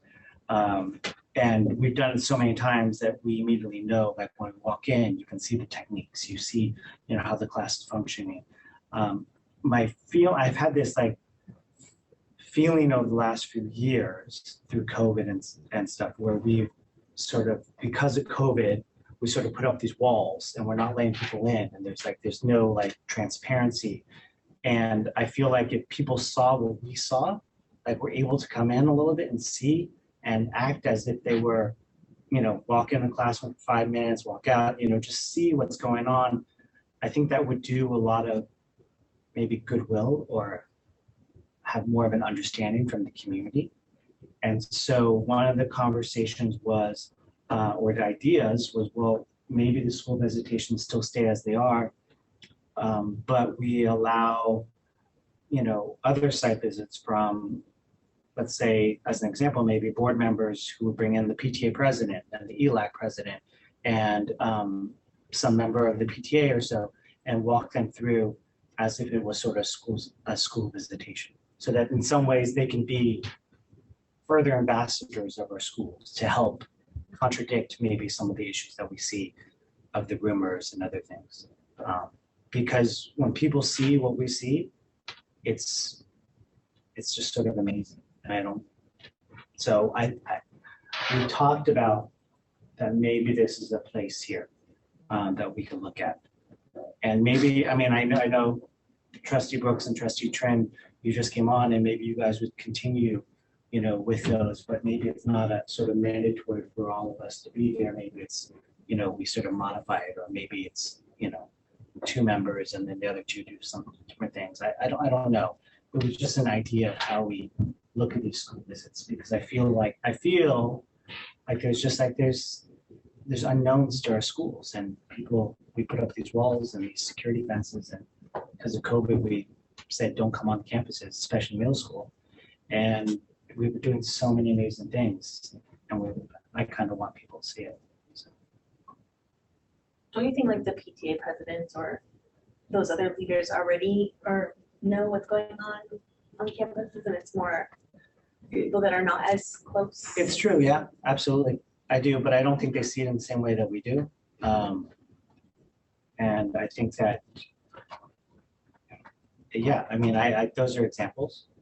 I just, I don't know. Maybe it's small, maybe you invite a couple of people, or, you know, we had this, someone was mentioning to me that, you know, maybe we create some sort of like ambassador program where we go ahead and have people who are actually, you know, ambassadors of the school, be it outside or in the PTA or outside the PTA, who can help combat some of the issues that we see like online or something else where it's not just us.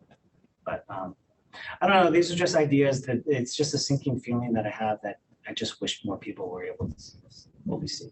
So I see the point. I think it's interesting, and it immediately made me think about like some of the task forces that we have, right? Like if you're on the equity task force, like being able to get into classrooms, and like if you're on the, you know, inclusion task force, if you're on CDAC, and so maybe it's like starting to pull from those groups, and you know, providing opportunity. So I like the idea. I feel like, you know, I want to make sure like we're working with like, you know, our administrators and like our, you know, teachers and staff, et cetera, to like think about like what feels like the right number of people and cadence and all of those things, right? To make sure like feels okay. The other thing, you know, for a while, it's hard because like I appreciate, well, one, I haven't been able to go to like any because my job is like sucking my soul, but so I'd be curious. Yeah, I don't know. I mean, that's a personal issue though. For a while we did like one site or 1 or 2 each time, and we did them more frequently. And one of the things that we started to do was we built in time for like meeting with teachers and staff at the site before or after the visit, because it always like feels kind of strange, just like go in and you don't have an opportunity to connect, and then like you leave.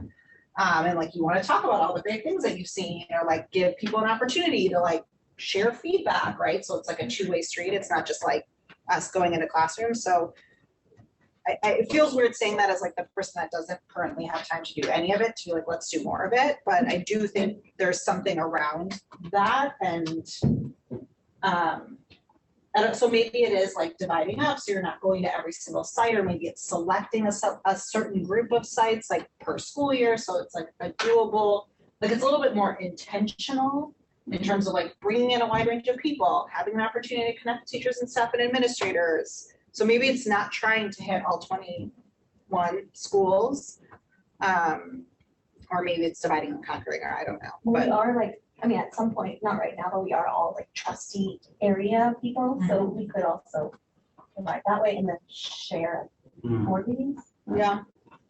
I also want to ask the board to think about inviting other stakeholders on the district side to go with you. I think it would be very different for the board to visit middle schools and to have our coordinator of math, Amy Berkman, or to have one of our science courses with you. Yeah. When I'm with the board, my perspective is as the CEO, I'm looking at the big macro picture of everything we do.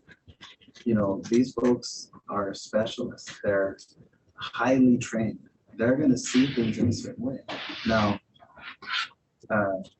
Allison, correct me if I'm wrong, but your boys went to Foster City Elementary. I think you really know a lot about Foster City Elementary. But if you weren't on the school board, you might not know quite as much about even the school just down the road. If, you know, your regularity of going to your child's school, that builds up your knowledge base. So I think the PTA president at Foster City might really get an education going to Audubon and walking into classrooms at Audubon. So even though, like, I just think that there's something there as well, because what I'm always struck by after I leave school visitation day is I just think, I wish we had 20 more people with us. That's just that's one thing you mentioned, Trustee Chin, that I took with me. I thought, yeah, just each time we do it, I think to myself, we only have 3 or 4 more people each with us. But you don't want to bring in like 20 people into the class, right? It's We're very used to like walking in and realizing, okay, are we disturbing the class, or are we not disturbing that, right? You know, we've been in classrooms where there has been like a student, it's been overload because we're all there, you know, so many adults and stuff. So we're very careful of that. One thing that I just thought of as you mentioned this is that, you know, we going off of our study sessions, like Superintendent Ochoa, you've done this very intentional sort of public outreach where, right, we do the study session, we do the YouTube Live, we do the podcast, we do the, what else? Sorry, there's something else there. The Café con Diego, Café con Diego's, right? workshops. Working your workshops, right? You know, you throw in maybe it's a school site visit specifically looking at some of those things, and maybe we like special education, right? If it was in the month of November, this is just an example, special education, maybe we also divide up and we bring in our special education leads and we walk in. Or so when we bring in the PTAs or somebody, so we walk in and maybe it's all divided. I don't know, but you know, there's a way that we can tie in sort of topics based on what we're already doing. I don't know. This is, we can talk about it later. Yeah, but I mean, no, I mean, it's like we can let Diego, we can let Diego, no, we can just throw out ideas and you can just tell us what you want to do, Diego. I thought about, I know we talk about stakeholders and other staff members visiting these school sites with us. However, what are your thoughts about concerned parents who have concerns and would like to see more and have certain thoughts and opinions who may benefit from visiting a site or having site visits to kind of get some clarification on their concerns?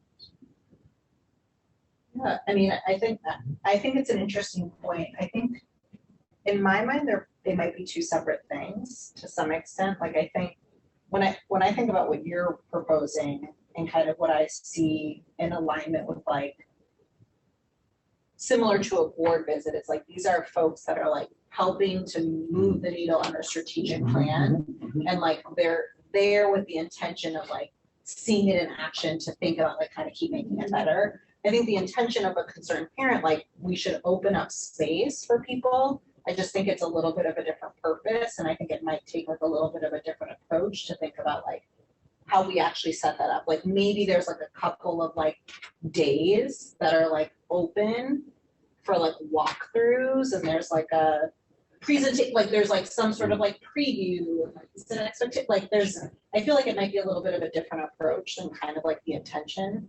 That's just me. I don't know how other folks feel, but I don't know. I wouldn't want, like, I think it's important for our schools to feel like open and like people can go into them. And I also want to like protect, you know, like our class, like I don't want it to become like, and folks can go and whatever and like gripe about kind of, I don't know. You don't want it to become where all of a sudden we're going in with, say, a concerned parent, and then it's like, oh, the board member's there, and the teacher is there, being like, what's this? This like surprise visit, you know, sort of thing. No, you kind of want to go with some intention and something that's like, okay, you're concerned with something, and well, let me just show you a couple of things. And maybe it's not at, well, yeah. So, well, I mean, I don't know. We go in with an intention when we do go in. And I mean, I guess what I would perceive would be something to consider is, you know, housekeeping rules. I mean, this is what happens when we go in here. It's not, if there are any questions that happens at this time, because that's the way we kind of navigate that process anyway. Yeah, and I could see it being like tier 2, like let's try with a few people next year and like see how it goes, and then think about like how to roll it out. I think you have some ideas from us, Superintendent Ochoa, so you can go back and think about getting some perspective from our other stakeholders and bringing back some thoughts. I'll just say one last caveat with the allowance that, I mean, obviously, Trustee Trent and Trustee Brooks, there are some schools you may not have actually seen yet or so. I've seen them all now. Oh, you've seen them all now? Yes. Okay, okay. Yeah, all right. I think that's. And I would ask the board to consider approval of the special board meeting dates and the regular school board meeting dates, so we can publicly post those and bring back the school visitation with some options for the board to consider. Perfect. So then I will need a motion for approval of the special meeting and regular board meetings with bringing back the school visitation. School visitation, thank you. I'll make a motion. Second.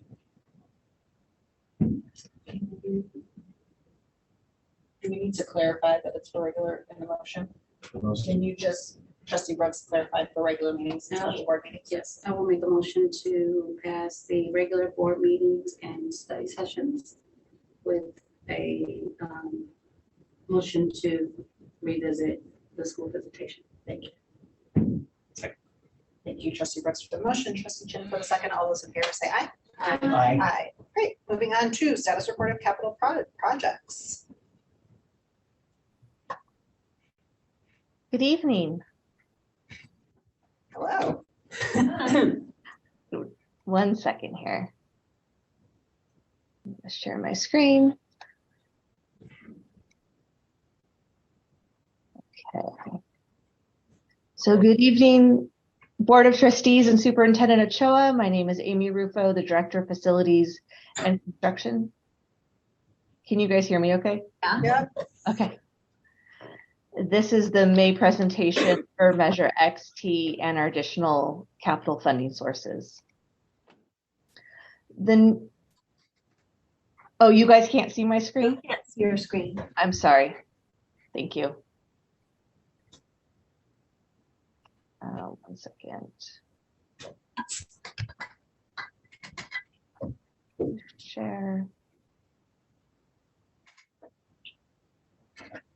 And present. Can you see the full screen now? Yes. Thank you.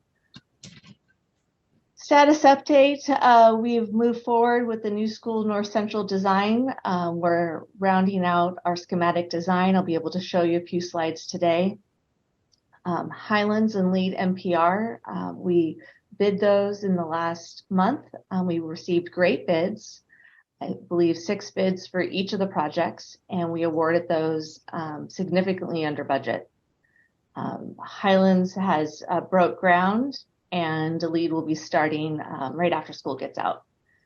The next phase of the Bowditch project, which are the additional classrooms and library, that's anticipated to go out to bid this June. The solar projects, those are going to DSA in 2 different phases. The first ones went in a few weeks ago, and the second ones are being submitted now. As of this moment in time, we have 60 million of construction projects that will be in progress this summer. And by the time we get to the end of summer, once we have Bowditch and then the Parkside and Meadow Heights multipurpose rooms, we will be at about 100 million in open contracts in construction. I wanted to show a diagram of budgets and expended to date. So I've listed these by X and T. And then the dollar amounts there is the amount expended to date as of last week. And then the bar graph there is to show you the percent of the overall budget spent. So George Hall multipurpose room, we're getting down to the last pretty much quarter of construction. Sunnybrae, we started in December. Bowditch Science and Drama, that's over a 1.5-year project, so we're getting about halfway through. Down in Measure T, HVAC Phase 1, we've spent 95% of the budget. The project is complete, so soon we'll be able to remove the remaining funds in that project. Turf Phase 1, also about the same stage. We're just making our final payments, and we have about 6% remaining. Meadow Heights MPR, that MPR project does include the site work, so we were able to complete the field last summer, and then we'll be starting the new project of the building later on, so we've spent roughly 20% of that budget.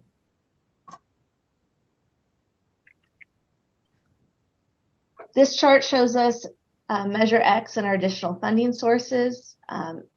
Everything has stayed the same except for the Sunnybray project. The budget that we had posted, we hadn't updated the budget. We were waiting till we bid to include all the additional site work. So when the project was, both George Hall and Sunnybray, when they were first anticipated, we did not include turf, paving, and the infrastructure. So to be able to complete those tasks, we've increased that budget $1 million. Everything else on the slide has stayed the same from the March presentation. Here's Measure T and the projects that have changed. We have Highlands and Lead bid significantly under the last estimate posted. We were working with estimates that were done last fall as we were coming out of DSA. And after the year of, or a few years of some uncertainty about escalation and inflation, we've now seen since January, very competitive bids, lots of bids. So we were able to actually reduce the budgets here. So Highlands reduced about $550,000. Lead, I've reduced 1.6 million. So that's now you're going to see that go back down to the bottom line. I've also updated the flooring projects. We've been able to get a jump on some flooring projects. And right now the phases are by year. So I've updated with actuals for Phase 1 and Phase 2, which is the last year and this year. And by updating those dollar amounts, I would then reduce the flooring for Phase 3, which is future. We've also did 3 different flooring projects or 3 different flooring bids for George Hall, Laurel, and Abbott. We'll be doing that flooring this summer, especially since we did the HVAC last summer. There's a good opportunity now since those new closets are in, we can go in and do the flooring. This is a reminder of the projects we're doing at each of the sites categorized by type. So turf fields, those projects are getting ready to start. They've been submitted to DSA and we'll be starting the paving right away at like North Shoreview and let's see what else, and at Laurel, and then follow with turf. But we're doing turf at quite a few sites.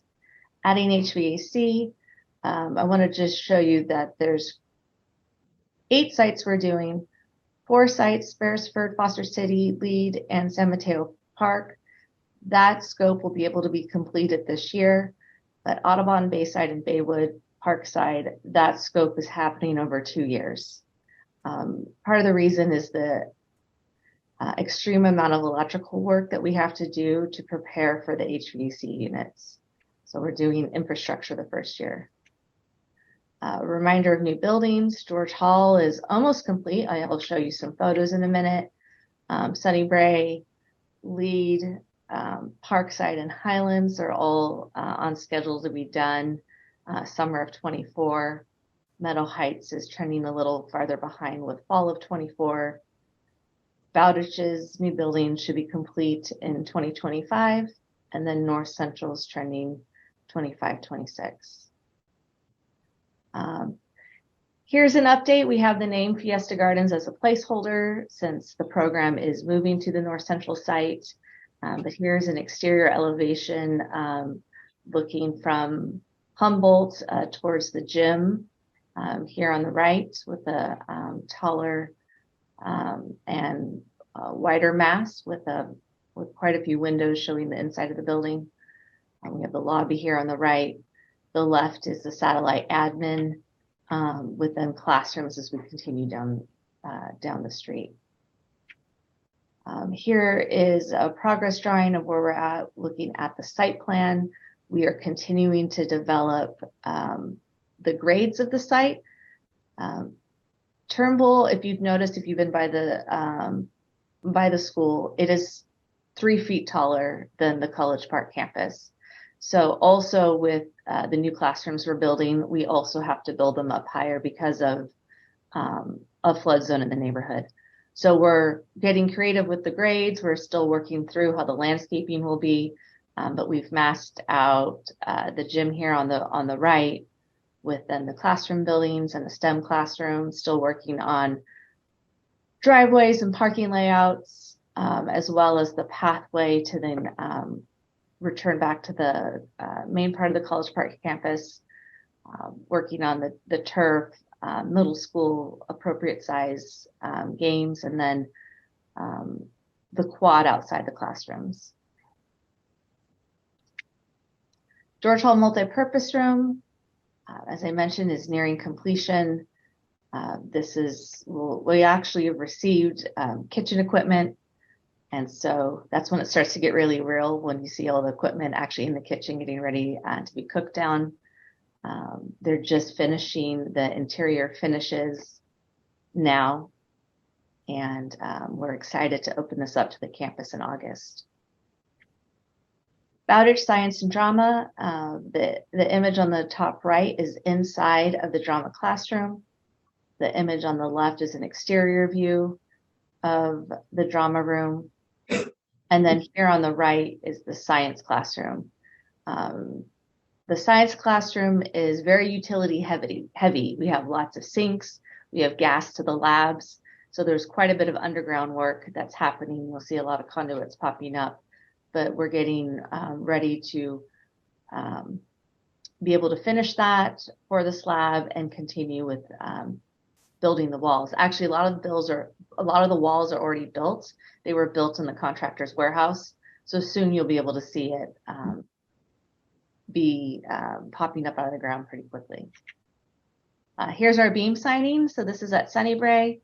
We had the opportunity to do a topping out ceremony where the staff and then our construction team, contractor, and school board members signed the beam. As you can see there, how the building was behind you at that moment. And then here it is, this is with them craning the final beams on the right. And just as a reminder where we were in February with all of our rains and just a lot of dirt. So even since this picture, that's really going, the walls, the plywood's going up. And so they're making great progress, and they're trending ahead of schedule. So we will probably be able to open that building up early. And that's the end of my presentation. I'll open it up for questions. Great, thank you so much for the update. Board clarifying questions. Can I ask a question about the budgeting? If there are funds that we don't end up using, what happens to those funds? So if it's on a particular project, then we normally would return them just down to the fund balance and look at additional projects. So we have it's called our facilities master plan. So when we did that master plan, we had over $1 billion in need. And then the bond with Measure T specifically, we passed the bond for 409. So there is additional scope to do. One item that's being looked at right now is HVAC. Our first item was to do any classrooms that didn't have air conditioning. We are now broadening that to say if there's any units over 20 years old, it's time to replace those. So for the HVAC specific budget, we're looking at replacing those units. Thank you. Any other clarifying questions? Any in-person public comments? Okay, if we can open up for Zoom. Yes, thank you, President Watkins. Good evening. I'll be calling on speakers during public comment in random order. For our attendees, if you would like to speak, please use the raise hand feature on the Zoom meeting platform now. Attendees that have called in can dial *9 to raise your hands. Speakers will have 3 minutes to give their remarks, and once time has expired, we will move to the next speaker. I'll wait a moment for to see if anyone would like to speak.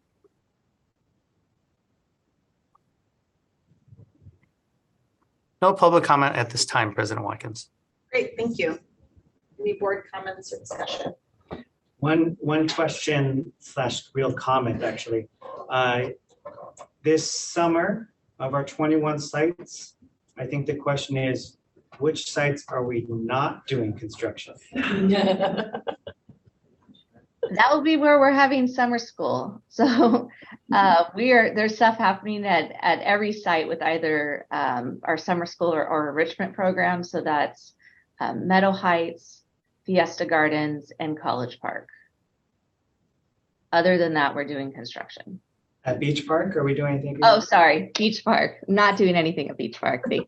So only 4 school sites out of the entire district will not have construction. Correct. Thank you. That's my question comment. Thank you. It's great. Thank you. Great job. Any other board comments, questions? Well, we do.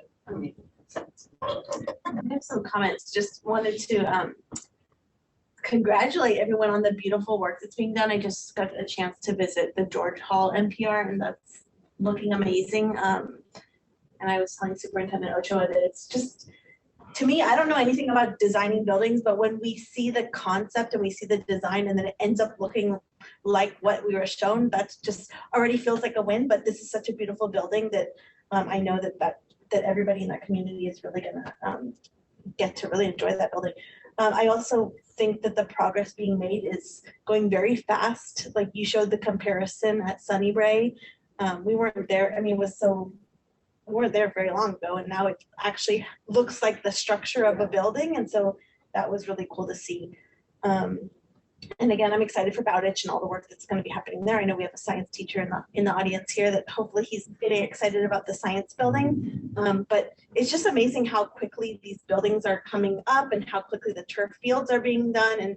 And again, just want to thank the voters for helping us get here. I know that we had a list of $1 billion worth of work that needed to be done, but this is making a huge dent in that. And to be able to drive by and actually see the progress and see that, you know, schools look beautiful from the street, where they didn't always look so nice. It's just, it's really nice to see. And so I just want to thank everyone for their hard work and congratulate all the teams that are working on these and getting them in service. Thank you. Echo all of that. Thank you all for all of the hard work. It looks beautiful. Appreciate just like the speed with which all of this is happening. The budget implications are great. And so thank you. Good luck for the summer. Right. If there's nothing else, we will move on to 9A, approval of employment contracts for multiple administrators.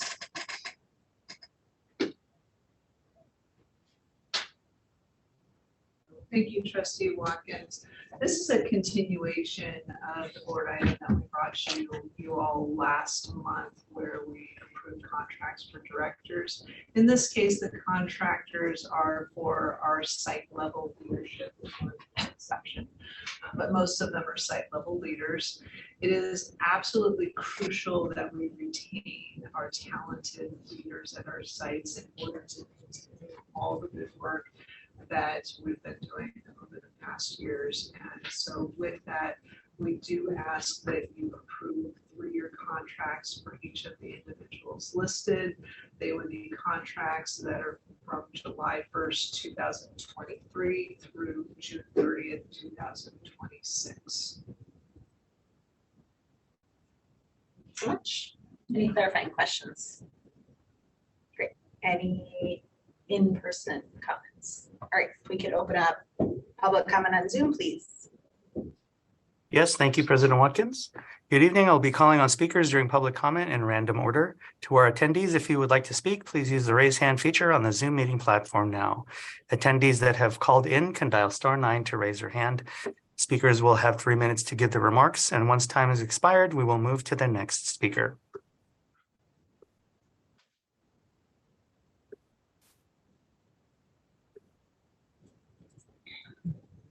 No public comment at this time, President Watkins. Great, thank you. Any board discussion? I'd just like to make a comment that I'm really excited about this to see stability. I know that some schools have been fortunate to hold on to their principals and state level leadership for a while other schools have had more turnover. And so just really, hopeful that this will provide, sort of a level of investment, and that the schools will feel this as a,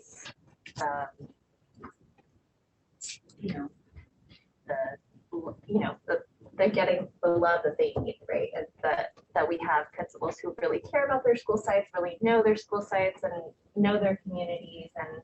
And for those who are stepping into new roles, but who have proven themselves in the past, that we really are investing in, and it's a vote of confidence. So I am really excited to see this. I will echo Trustee Trent and thanking you for making this possible to create stability in our teacher and staff community. Thank you.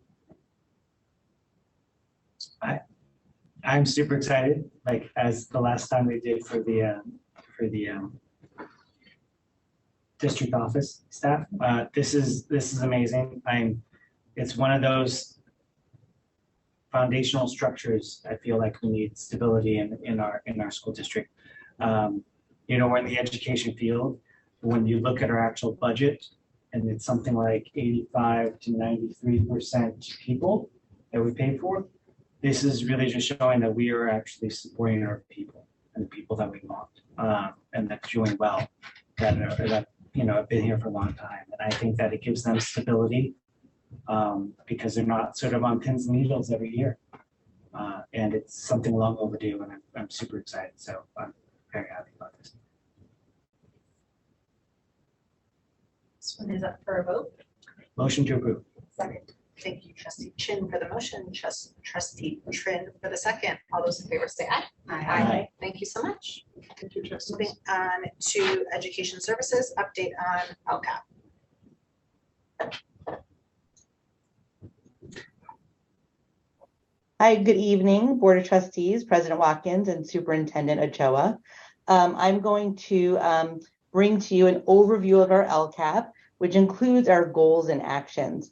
As you know, we're about a month away from requesting board approval, and we'll actually be back on June 8th with a more fleshed out version for us to dig into.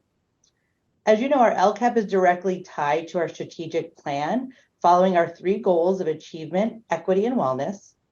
Besides our ongoing opportunities to engage our community around these goals, we've had some specific engagements over the last month with our DLAC, with SMETA, and with families around the LCAP. Most of the LCAP actions and strategies are continuing this school year, but I'd like to point out just a few new items in each goal. In goal 1, our achievement goal, you'll see an extension of our, what we call ELOP, or Extended Learning Opportunities Initiative. In goal 2, you'll see actions that were developed from the recommendations from our equity task force, our LGBTQ+ task force, and our inclusion task forces, as well as our community school initiative. And then lastly, in goal 3, you'll see an expansion of our counseling supports and restorative justice practices and professional development, as well as actions to reduce chronic absenteeism and supports for youth with compromised housing. Again, we're excited to come back on June 8th with, as I said, a more fleshed out version to bring to you.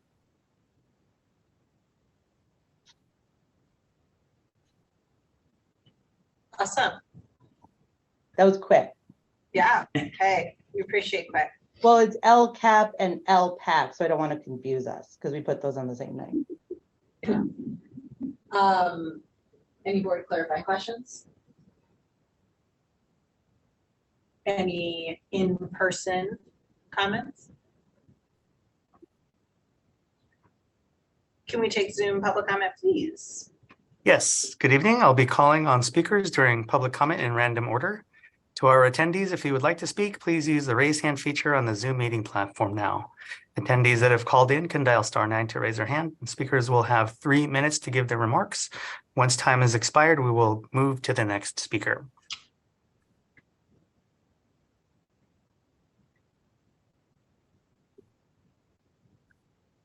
No Zoom public comment at this time, President Watkins. Great, thank you.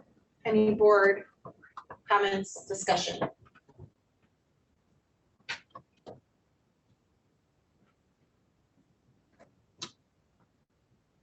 Okay. This was for information. Thank you, Pam. We'll see you back next month. It sounds good. Okay, we will move on to item 10B, review of 2023 LPAC. Good evening. Good evening, board members and boards. I'm sorry, I apologize. I got a little nervous there. Good evening, board trustees and President Watkins and Superintendent Ochoa. My name is Kyla Jimenez, and I'm the coordinator of assessment, research, and evaluation. It is with pleasure that I'm presenting our first round of our 2023 English language proficiency 3rd through 8th grade results. Everything we do is linked to our 3 goals in our strategic plan. Some examples of the strategies that are tied directly to our 5 building blocks include our reclassification of our EL students, parent engagement, our work in Illuminate and Elevation, and our professional development. The English language proficiency assessment for the California, commonly known as LPAC, consists of 2 parts: the initial LPAC and the summative LPAC. The summative LPAC is given annually to our students that are identified as English learners and is used to measure how well students in TK through 12th grade understand and can use both academic and conversational English when it is not their primary language. The LPAC testing window is from February 1st to May 31st, and it assesses the student's proficiency in 4 different areas that include listening, speaking, reading, writing, and is administered both individually and in a group setting. As you are aware, our school district is incredibly diverse, with students and families representing over 50 different languages. Among our English language learning students, Spanish is the most commonly spoken language. The number of English learners at each site varies across different schools within our district. For instance, at Laurel Elementary School has the highest numbers of English language learners with 325 students, while North Shoreview Elementary has a smaller group of only 27 students. When we consider the overall tested population, the largest group of our students taking the LPAC assessment is in kindergarten. Out of the total tested population of 2,850 students this year, kindergarten students account for 490 of these students. The LPAC administration format varies based on grade level. For TK 2nd grade students, each domain is administered on a 1-to-1 basis with a total assessment time of 90 minutes. This individualized approach allows for focused attention to our students and the interaction between the student and test administrator to give the best results. For 3rd through 8th grade students, the listening domain is also administered 1-to-1. The other domains, speaking, reading, and writing, are conducted in group format. The total assessment time for each student in this grade range is about 2 to 3 hours. We also structured the testing to accommodate different grade levels. This year, we started testing our 3rd through 8th graders from February 1st to March 15th. The LPAC was then given after March 15th to up through this week for our kindergarten through 2nd grade students. This allowed for that developmental growth for our K2 students, give them an extra 2 months before we assess them. We are very excited that our first round of scores were released by CDE on May 9th, which was just a couple weeks ago. And we're given in a staggered manner, which means we will also in June get our kindergarten through second grade scores, and then we will get our alternative assessment scores in August.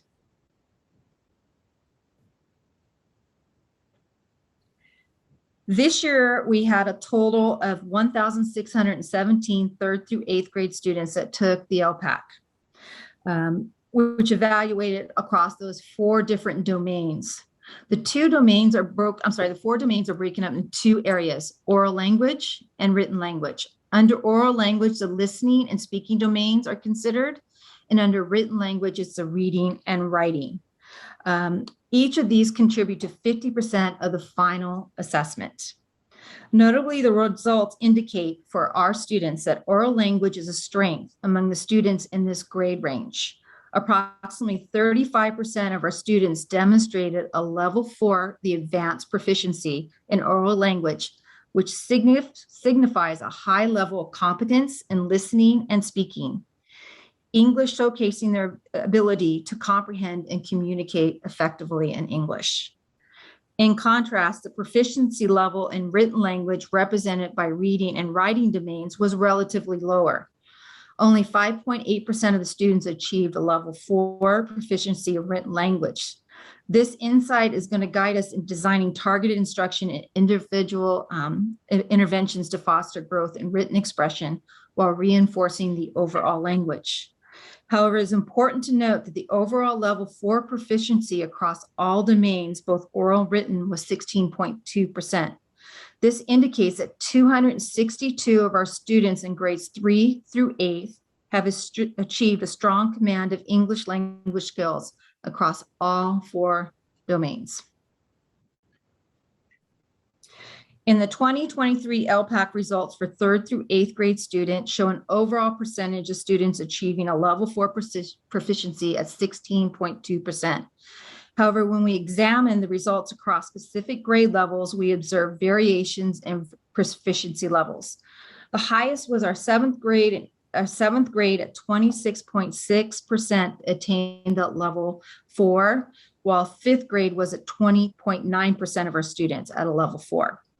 On the other hand, 3rd grade had a lower percentage of students at 7.5%, reaching a level 4 proficiency.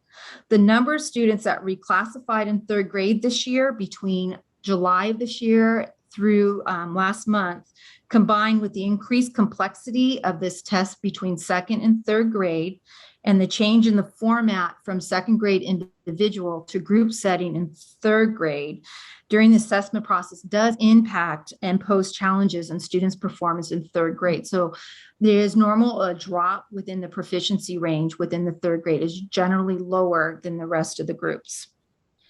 Total tested students, 262 of our students are deemed eligible for reclassification in 3rd through 8th grade. Reclassification process has already started, and we will take into consider other criteria during the reclassification. The other criteria that is included in is teacher feedback, which can include grades or teacher recommendation, our local ELA benchmark assessments, and our CAS ELA results. All those will determine whether or not a student will be eligible for reclassification, with the final determination be a conference with the parents. The next slide is about our English language learner progress indicator. This is an assessment tool that is used to track the growth of English language learners from year to year on the LPAC. This tool here is representing the growth of our students between 2022 LPAC and 2023 LPAC. The LPAC is developed in 4 different levels of proficiency from level 1 to 4. However, for the LP, we have 6 levels. So the state has determined that the 4 LPAC proficiency levels are turned into 6 LP levels. The purpose of the LP is to measure advancement towards the English language proficiency. There are 6 levels to determine 6 different years that research takes for a student to become proficient in English language. The LP calculation involves analyzing the changes in proficiency levels of individual students from year to year. The 4 categories that are included are students that decreased a level, maintained a level 4, which is the highest level, or increased a level. When looking at the LP, we look for the percentage of students that maintained at a level 4 or increased 1 level.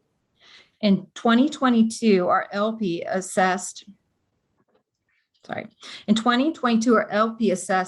growth of 2,112 students in grades 1st through 8th grade.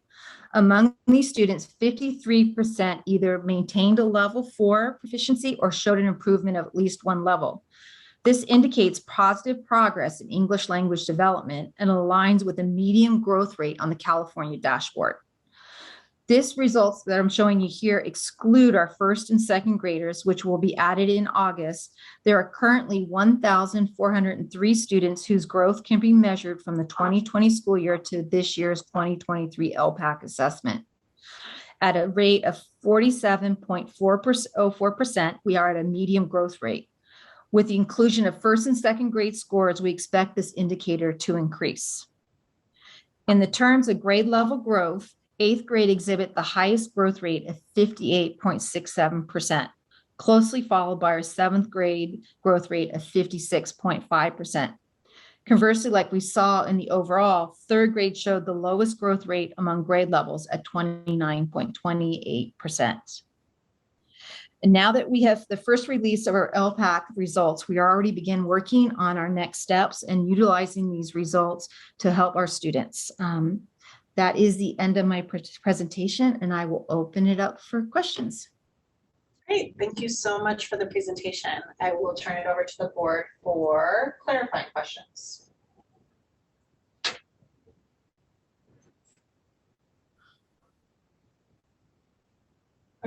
I was under the impression that we had higher numbers of students reclassified this year than in the past. Is that true? That is correct. We had 466 students reclassify, which when it comes to our LPAC, which means we don't have that level that maintained 4. So yes, we did have a very high rate of reclassification this year of 466 students. Thank you.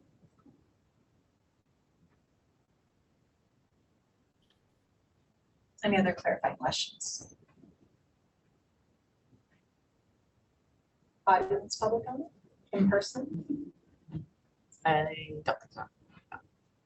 If we could take Zoom public comment, please. Yes, thank you, President Watkins. Good evening. I'll be calling on speakers during public comment in random order. To our attendees, if you would like to speak, please use the raise hand feature on the Zoom meeting platform now. Attendees that have called in can dial *9 to raise their hand. Speakers will have 3 minutes to give their remarks, and once time is expired, we will move to the next speaker. They gave you. Do not see any Zoom public comment. Okay, thank you. Turning it back to the board for any comments, discussion.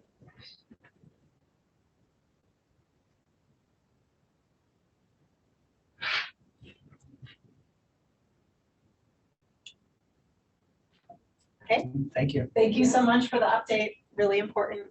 Really appreciate it. Thank you. Okay. Great. We are moving on to 11, board member statements and requests for future agenda items. I would like to put an item on the agenda, on the future agenda. Teachers housing, short-term, long-term goals. I see by the nods that there seems to be consensus around that. So great. Trustee Brooks, anything else from folks? Just expand that to like the staff. Yeah. In general. Yeah. Educator house. Educator house. Educator house. Other than the things that I mentioned in the previous item about our governance handbook and our board policies, I think those are it. I just wanted to make one comment that This is our last school board meeting before the end of the year. I just wanted to thank everybody for all their hard work. And there's hardly anyone here, but thank you, teachers who will be here. Thank Kathy and Steven who are here, and everyone listening. I think it's we're in like less than 2 weeks right now, and we're in the home stretch. So I'm really excited, and I want to thank you everyone for everyone's hard work over the year. I had a comment along those same lines. I'm not counting, but there's 8 school days left. And I just wanted to recognize our 8th grade students before they leave the school district. They're going to be, I have an 8th grader, so I'm going to be an emotional mess for the next 8 days or so. But these students are moving on to high school, and for many of these kids, the last time they had a normal transition from one school to the next was probably when they entered kindergarten. These kids graduated 5th grade on Zoom or in a car, and they started 6th grade from home on their Chromebooks. And so I think I'm excited for them. I know that they are off to do really great things. I hope they know how much everybody in the school district cares about them. And I know middle school is rough.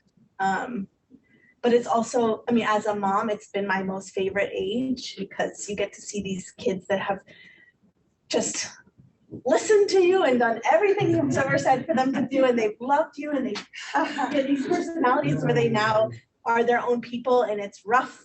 There's rough days, but then you see those days that are just really bright and happy, and I can't wait for all of the 8th graders to go on and do everything wonderful, but come back and visit, and hopefully the next 4 years are normal for them and they can really enjoy high school.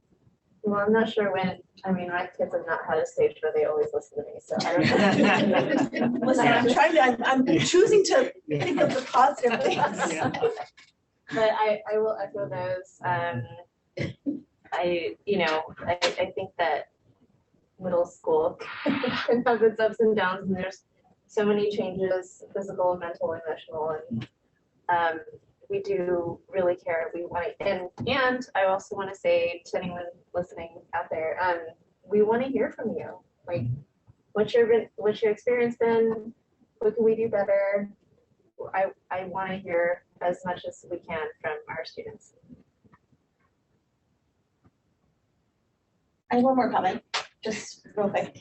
And this is directly to President Watkins. So I just wanted to highlight that she recently wrote an op-ed in the San Mateo Daily Journal on undoing systemic racism in our schools. And just wanted to thank you for your leadership and continuing to shine a light on equity and making sure that we are all focused on doing what's right for kids. So good work. Proud of you. Trustee practice. Yes.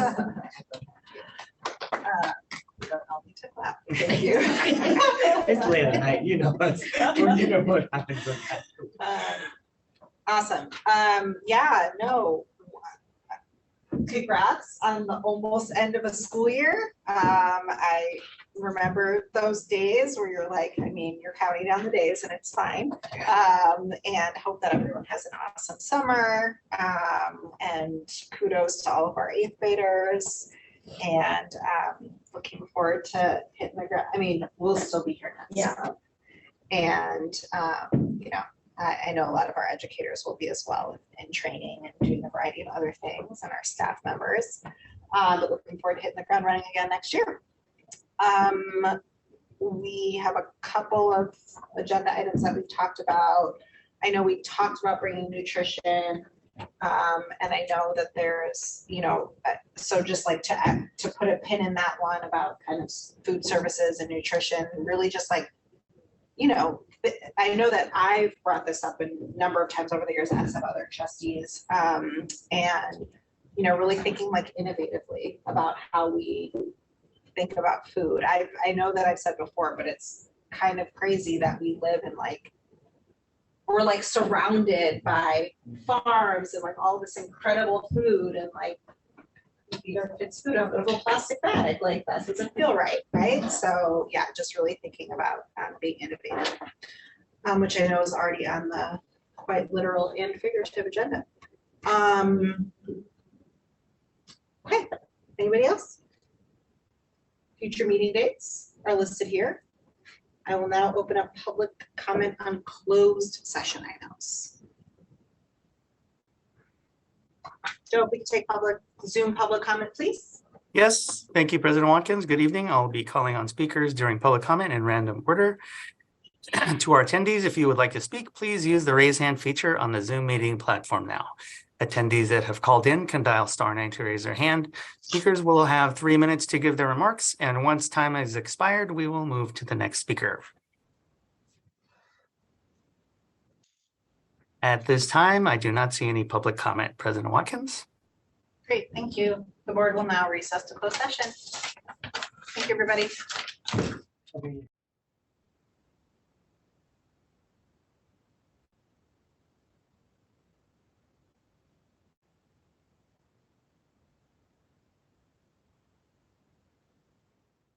Great.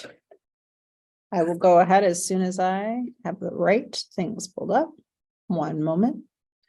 All right, we are reconvening to open session with 2 things to report out of closed session.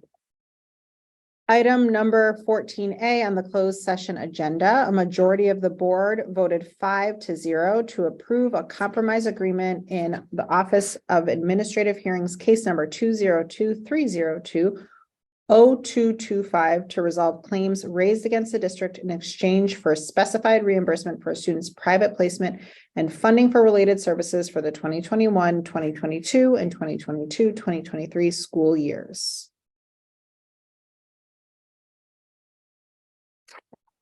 Okay.